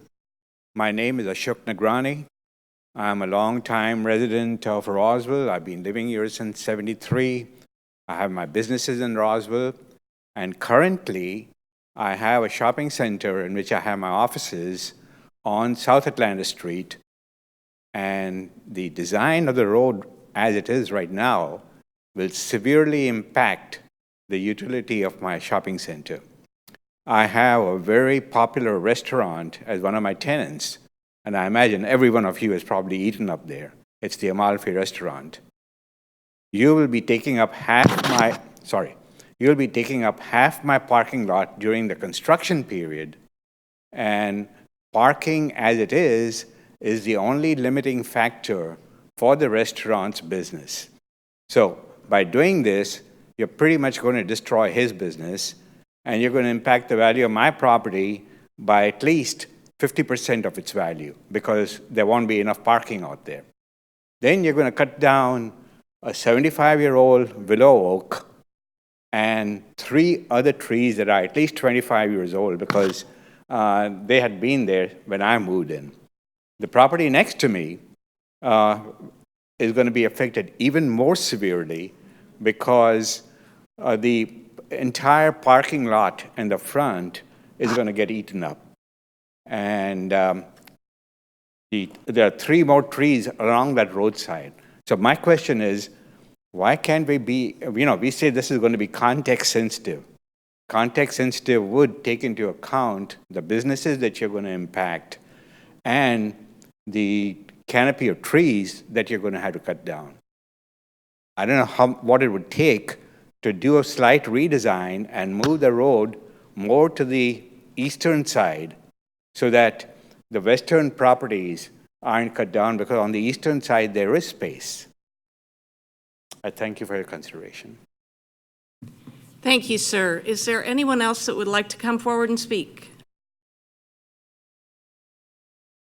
Yes, ma'am.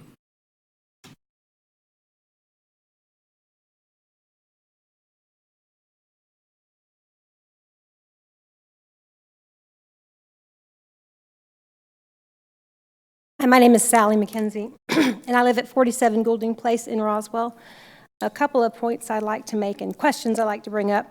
It was stated that 65% of the traffic using the corridor or the intersection is terminating Roswell traffic. That is the case now. I question whether that will be the case, number one, if we build this, because Cobb, Cherokee, and Forsyth, particularly Cherokee, are growing in exponential numbers, and if we widen it, they will come. So my concern is that we are going to end up with their exhaust and more idling and none of their money. We're only going to get cut through traffic. No benefit to Roswell with this plan and use of our money. Also regarding the 11-foot requirement, I'm curious to know about that because I watched and or attended all of the last 3 work sessions where this was, or transportation committee meetings, and it was stated that it was a freight corridor, and that was the concern and the reason for the need for the 11-foot width, not twists and turns in the road. I'm just curious to know is GDOT requiring 11-foot widths on State Route 9? And if so, why are we being required to stick with the 11-foot width when Alpharetta was not? Also, regarding the description or the words context sensitive, must be, will, quote, must be context sensitive, will be context sensitive, that's all great, but what is context sensitive? In your memorandum or your resolution for support for the Historic Gateway project, the fifth whereas says the mayor and council, mayor and council of the city of Roswell have determined that the Historic Gateway project is a context-sensitive solution to the Roswell transportation network. Again, having watched just the last 3 meetings, I didn't see an understanding or description of why it was context-sensitive. What I saw was an explanation of how and why it needed to be widened to the degree in order to accommodate through traffic and particularly big rigs. Also regarding in the resolution for support, it says that there have been over 20 citizen input meetings, possibly since 2011, but the only citizen, well, it wasn't even an input meeting, it was the open house. That was in, I believe, December of 2018 when they had the posters all up, and the posters all said proposed. So is this a resolution of support for what? Does this mean we are supporting what is what is proposed becoming what is? Because we're asking for money based on this plan. Kind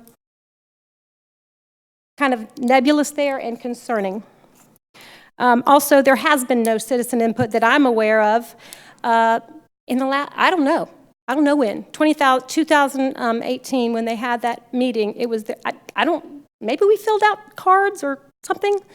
Was that documented, collected? I never saw the results of the citizen input there. And also the 2016 video that RDOT put out regarding this plan did not show the grade separation at the river, only 2 roundabouts. It showed nothing about grade separation. So the public, as far as I know, and there may have been a published or written online plan, but the video does not show the grade separation at the river. Also, was the grade separation at the river a part of the 2011 approved plan by that citizen group that was acting and working in concert at the same time as the historic district or the historic Groveway committee was? That was fortunately, I'm not sure led by, but had input from Andreas Duaney and his company. And that committee, and Andreas Duaney himself, refuted this plan very specifically because he noted that this would ruin what is the gem, what I hear over and over again is the reason people moved into Roswell, crossing over that bridge and just breathing that sigh of, oh my goodness, I have arrived. And what this is going to do is it's literally going to take one of our defining features away. So I'm hopeful that we can really look at what context sensitive means, because this isn't it. We can do better for Roswell. We can do it with it can be safe, but it can be done better. Thank you so much. Thank you. Is there anyone else that would like to come forward and speak? Seeing no hands up, I would like to ask our transportation staff if they would like to make some closing remarks. Thank you, Mayor.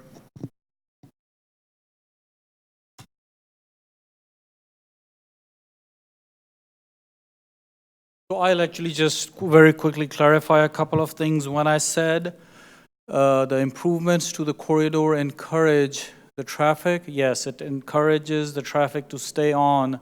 This is a state road. Yes, it encourages them to stay on State Road 9 and continue on State Road 120 if they are going to Cobb County.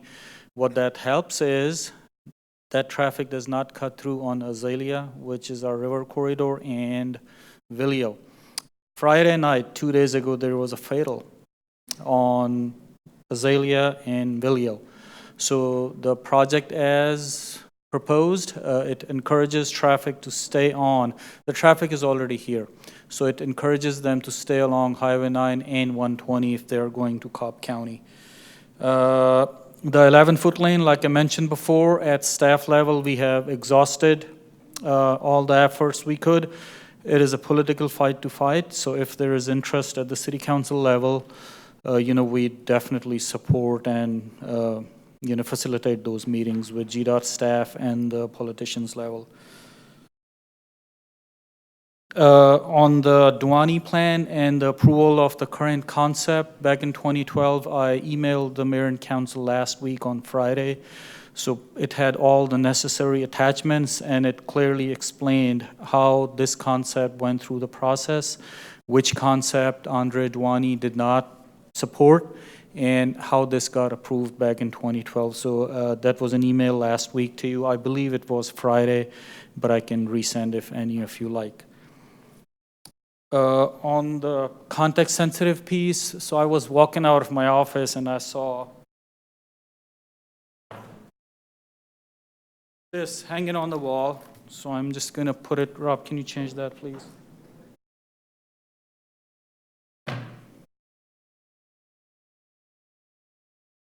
So this is an award that was given to the city for coming up with the current concept. So it says Best Context-Sensitive Design and Public Participation Award. And to talk about the context-sensitive features, I'll just very quickly go over a list. So 11-foot lanes, yes, that is context-sensitive, given the grades and the turns in the corridor. The large median, that doesn't sound very context-sensitive, but when you realize that we are doing it to include large trees on the corridor, then trees, of course, are a context-sensitive feature. Brick sidewalk and brick trails. That's what's happening on this corridor. The narrow median, the sidewalk, and the trail all along this Highway 9 corridor are all bricks. On the inside median, where it's 17 foot wide and where it's 4 feet wide, the inside median has granite header curbs. Only the outside curb are concrete curb, which is 30 inches wide. We have been working with GDOT, making them a request to let us do the minimum, absolute minimum, which is 24 inches. So if we have gotten an initial no, but we are still working with them. So if they approve that request, we are going to save 6 inches on one side and 6 inches on the other side. So that's a total of 12 inches of savings.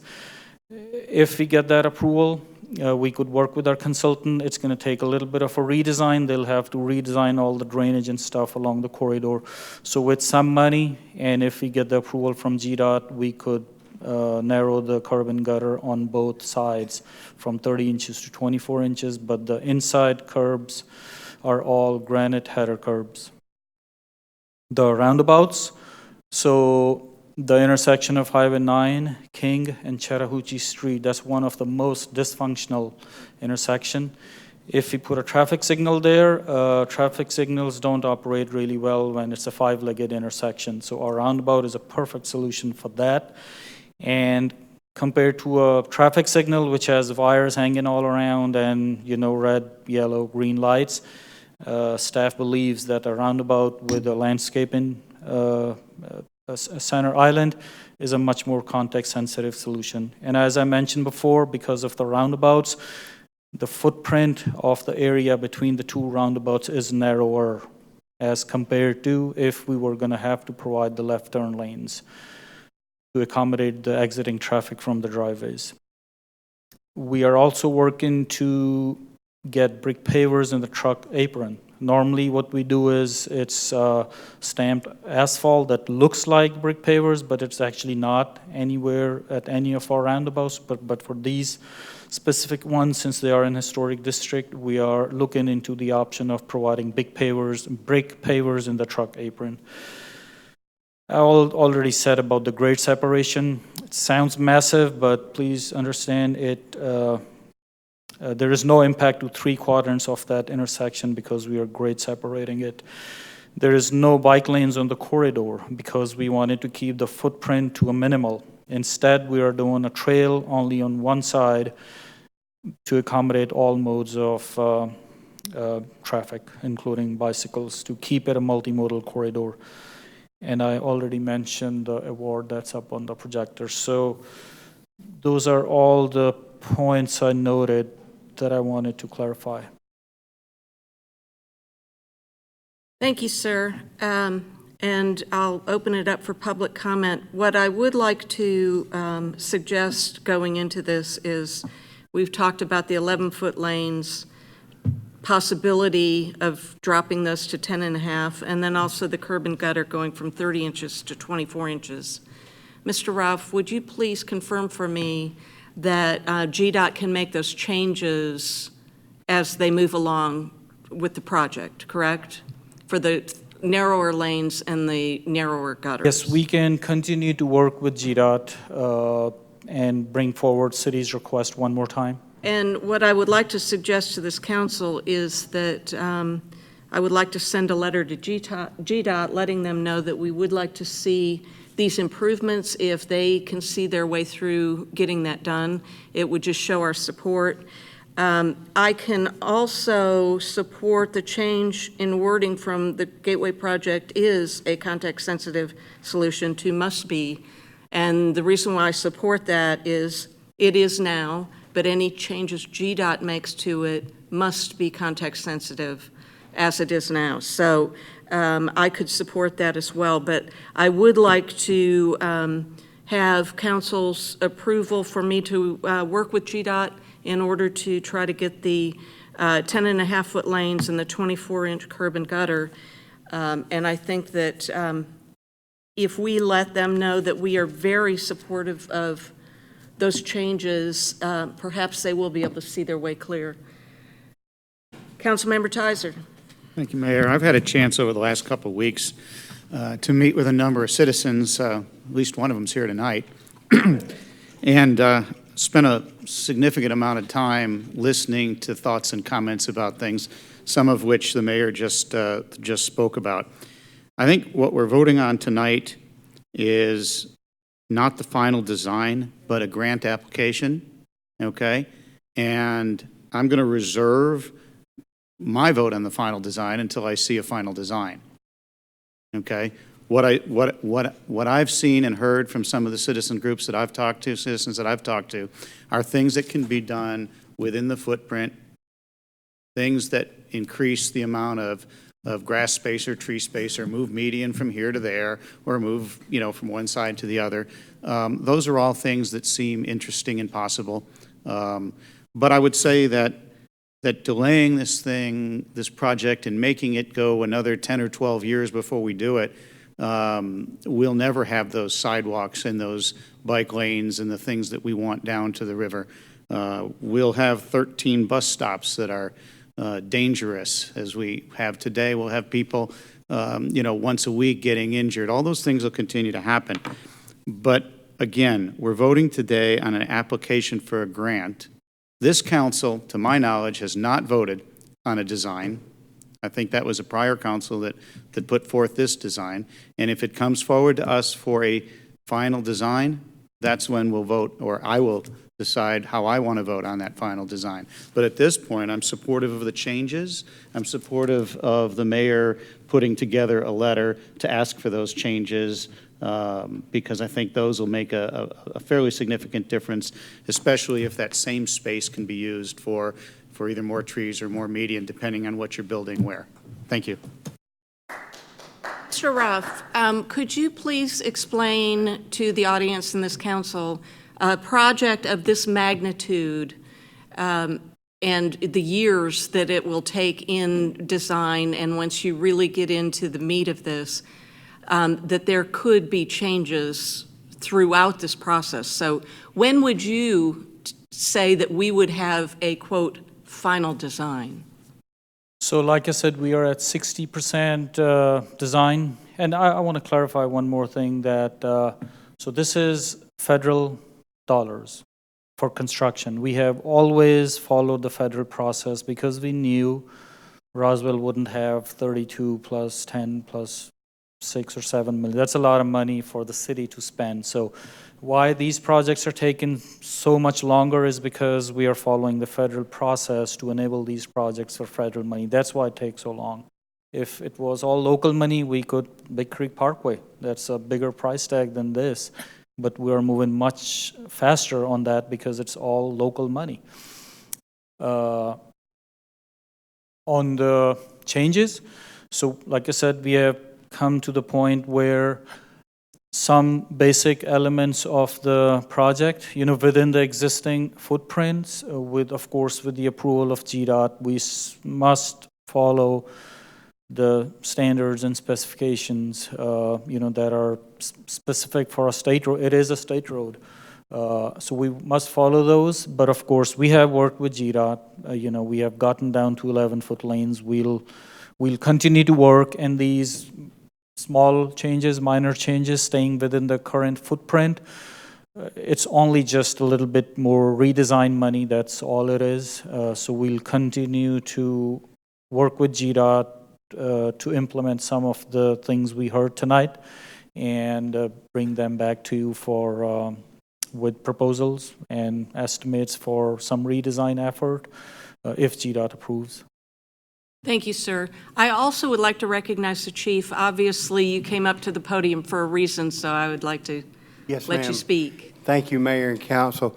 I just want to point out, as you're making your decision on the width of the lanes, that our ladder truck is, the width of it is 9'9", 9'10". So the smaller, obviously, you make it, if even at 11 foot, that only gives us about 7 inches on each side to travel down the road, non-emergency. I don't count on running emergency. So just keep that in mind. I would ask you, because the width of our ladder truck, which is our biggest one, is 9'9" or 9'10". Thank you. Thank you, sir. Does anyone have any questions for the chief? Yes. Councilmember Zapata. For the chief? Yes. For the chief. Oh, I just called on you. Go ahead, I got for chief too. I just called on you, Councilmember Zapata. Thank you. I appreciate it. So, Chief, what is the distance? Highway 9 also goes through Alpharetta downtown? One more time, sir. Alpharetta downtown, Highway 9. Yes, sir. Go through Alpharetta, correct? Yes, sir. Okay, so what is the width there, just to have an idea? And I'm sure the ladder truck have to go through this highway now in Alpharetta, correct? As far as in Alpharetta, I don't know the width of the lanes up there, so I couldn't tell you. I do know that if you're even traveling now, if we're traveling on South Atlanta Street, right before you get to the town square, if you're traveling south, that it's because of the landscape on the right-hand side, it's hard to even maintain our lane running non-emergency down right there. With the width of the road as it is now, and with the landscape to the side. So I just know, all I'm asking is let you know is our trucks are 9'9" or 9'10". And again, that's our ladder trucks. Thank you, sir. Councilmember Judy. Chief, is that the body of the truck, or is that mirror to mirror? That's mirror to mirror. Mirror to mirror, okay. And then is there a national recommendation standard of width of lane for emergency vehicles from the National Safety Board? I'm sure there may be. I don't know that answer. I can get that for you, though, sir. Okay, thank you. Thank you. Additional questions, comments from council? Yes, Councilmember Judy. So with all this being said, I support the comments of everybody up here, including the mayor. I think recently we've showed a increased good relationship with GDOT, and going back to them and saying, hey, look, this is really important to us, and the feedback we've received, I sure hope they would take a good ear to that and try to help us out as much as possible when doing this. But looking at this, you're looking at money here that could also accelerate the project 2 years. I mean, I had a oh moment coming across the river this morning myself in a lift when my Lyft driver went up the wrong lane, and I had to yell at her and say, get out of that lane. So safety is obviously we received an email from a citizen on September 22nd about seeing a horrific head-on collision during high school. One of my good girlfriends got in an accident and almost died in the same lanes. There's no choice but to get rid of these lanes. And so the quicker we can do that and put as much input as we've done here, I think is is very necessary. So I support the mayor reaching out to GDOT, and all the statements have been made up here, and the application of the grant. Thank you. Additional comments? Yes, Councilmember Zapata? Thank you, Mayor. So, since we're going to be voting on the grant tonight, I would like to go back again to the slide of the numbers, if you don't mind, please. Perfect. Thank you. So, understanding that the construction, the 32 million construction, is not fully funded at this point, I would like to ask our transportation department if still we have time to modify and improve the design without affecting the safety and operational purpose of this project, and at the same time, maybe reducing the cost of the 32 million of construction, or maybe even the right-of-way cost of 10 to 12 million, if we can modify and improve the design of this project. That was mentioned, was approved in 2012, and things might change, and there is always room for improvement. So do we still have time to do that? So any major changes that change the footprint of the project would put us many years back. The environmental document for this project, combined environmental document for this project and the Chattahoochee pedestrian bridge over the Chattahoochee River, they were submitted to GDOT and to the feds in 2016, and they are still reviewing. It is that complicated. So if we change the footprint and make major changes to the project, we are basically starting over. We're going back many years, and then we wouldn't be talking about right-of-way funding or the construction funding, because you have to have so much progress into the concept and design to be able to talk about right-of-way funding and the impacts and the construction funding. So this is the first time ever in the life of this project that started really in 2010, is that we're talking about some commitments from GDOT for construction. Took us 9-10 years to get to this point where we are. So it's Roswell's design, Roswell's concept. We can always start over, but please understand, we'd be going behind 9-10 years. And looking at the crash data that we have, the averages, many years, 10 years, it wouldn't be the staff's recommendation, but of course it's the council's decision. But if you do less massive, Yes. So you don't have to use too much of the national park cutting trees there. That will also take years to say, hey, we don't want to be that invasive of the national park. We're going to be less invasive of the national park. That will also take years, or they will be even better. It just depends on what we are doing. And, it just also, we talk about the situation in city of Alpharetta. So, what's along the road, that helps the look of the corridor. So I know they have the double header curb, so it's like a taller curb on one side, so that makes it look narrow. In my mind, now that's really just a matter of opinion now. So in my mind, if we have trees on both sides, that makes the corridor look narrower. If there were no trees on either side, it's going to look much wider. And that's actually a known studied fact, that the wider the corridor looks, faster people drive. And if there is trees on both sides, it looks narrow, you automatically want to drive slower. And if it's, sorry to interrupt you, and if it's narrow, the road will be also less speed, correct? Yeah, but not only the you look need and feel to- of the trees yes. around you and on top of you, etc., but also the road itself, if it's a bit narrow, also will reduce the speed of the people. And also, if we reduce the median with the beautiful trees that we are envisioning there, that they might or might not get tall as the one we're going to cut, then might be even, more narrow the width of the total road. So this is something that we need to consider, because those trees that might not grow as tall as the one we are going to cut on the side to make this, 17-foot median for the trees. So I'm glad to hear then, and for the record, that there is still time to do some improvements to this design. That is the good news tonight, I guess, for everybody. So I think we need to work toward these improvements of the design. Thank you. I would like to clarify, Mr. Ralph. What we're talking about is, at this stage of the game, the improvements that can be made are within the existing footprint. Yes. Thank you. One other thing I would like to point out, because there has been some misinformation regarding the National Park Service. We met with Bill Cox today, and the possibility of putting the multi-use trail through the parkland is not acceptable with them. They will not allow bicycles in this park. They will not allow bicycles riding through it.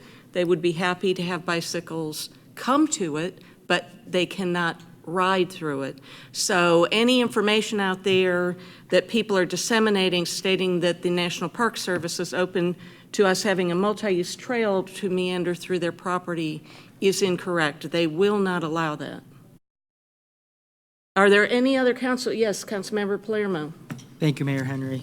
So yeah, I think it's just important to keep in mind, because getting back to the resolution and the two updates that we've proposed and discussed, which will be in my motion, just really understanding that that it must be context sensitive, knowing that you're going to keep it within the current footprint and potentially find areas to reduce that footprint. And then also the fact that regarding not only vehicular safety, but also pedestrian safety, and just an example being the roundabouts. But of course, the entire thing, just making sure there is that full safety, and just really that at the end of the day, the biggest aspects of it regarding that there are real safety issues, which you've shown with data, and even just the nickname calling the reversible lane the suicide lane. It's not because it's safe, it is because it has been dangerous, and we have the opportunity here to make these 4 lanes with a median. That's another example where looking at, is there any opportunity to reduce that even by a small amount, in which case that's something that I'm thinking by showing the must is showing this council is saying this is absolutely things you should look at, knowing that safety is paramount, as well as all this pedestrian safety and connectivity. Thank you. Additional comments from council? Yes, Councilmember Wilsey. Yes, thank you, Mayor. Just real quickly, I just want to say, thank you. I think we can always make a best design even better, or a design even better. So I appreciate you being willing to work with us to do that, to make the design the best it possibly can for Roswell. Thank you. Do we have a motion? Motion to approve item 6 with 2 updates to the resolution, both within the 5th whereas paragraph. Gateway project is a context sensitive will be changed to gateway project must be a context sensitive.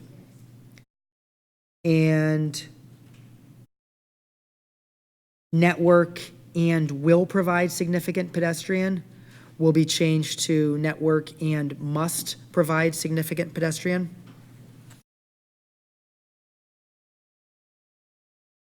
Thank you, Councilmember Palermo. We have a motion. Do I have a second? Second. Second by Councilmember Tizer. All those in favor, please raise your hands. And it passes unanimously. Thank you. The last item on the agenda this evening is the City Attorney's Report. Mr. Halsey. Recommending a motion to approve closure to discuss personnel litigation and real estate. Recommendation for closure. Do we have a motion? So moved. Motion by Councilmember Tizer. Do I have a second? Second. Second by Councilmember Judy. All those in favor, please raise your hands. It passes unanimously. We are adjourned.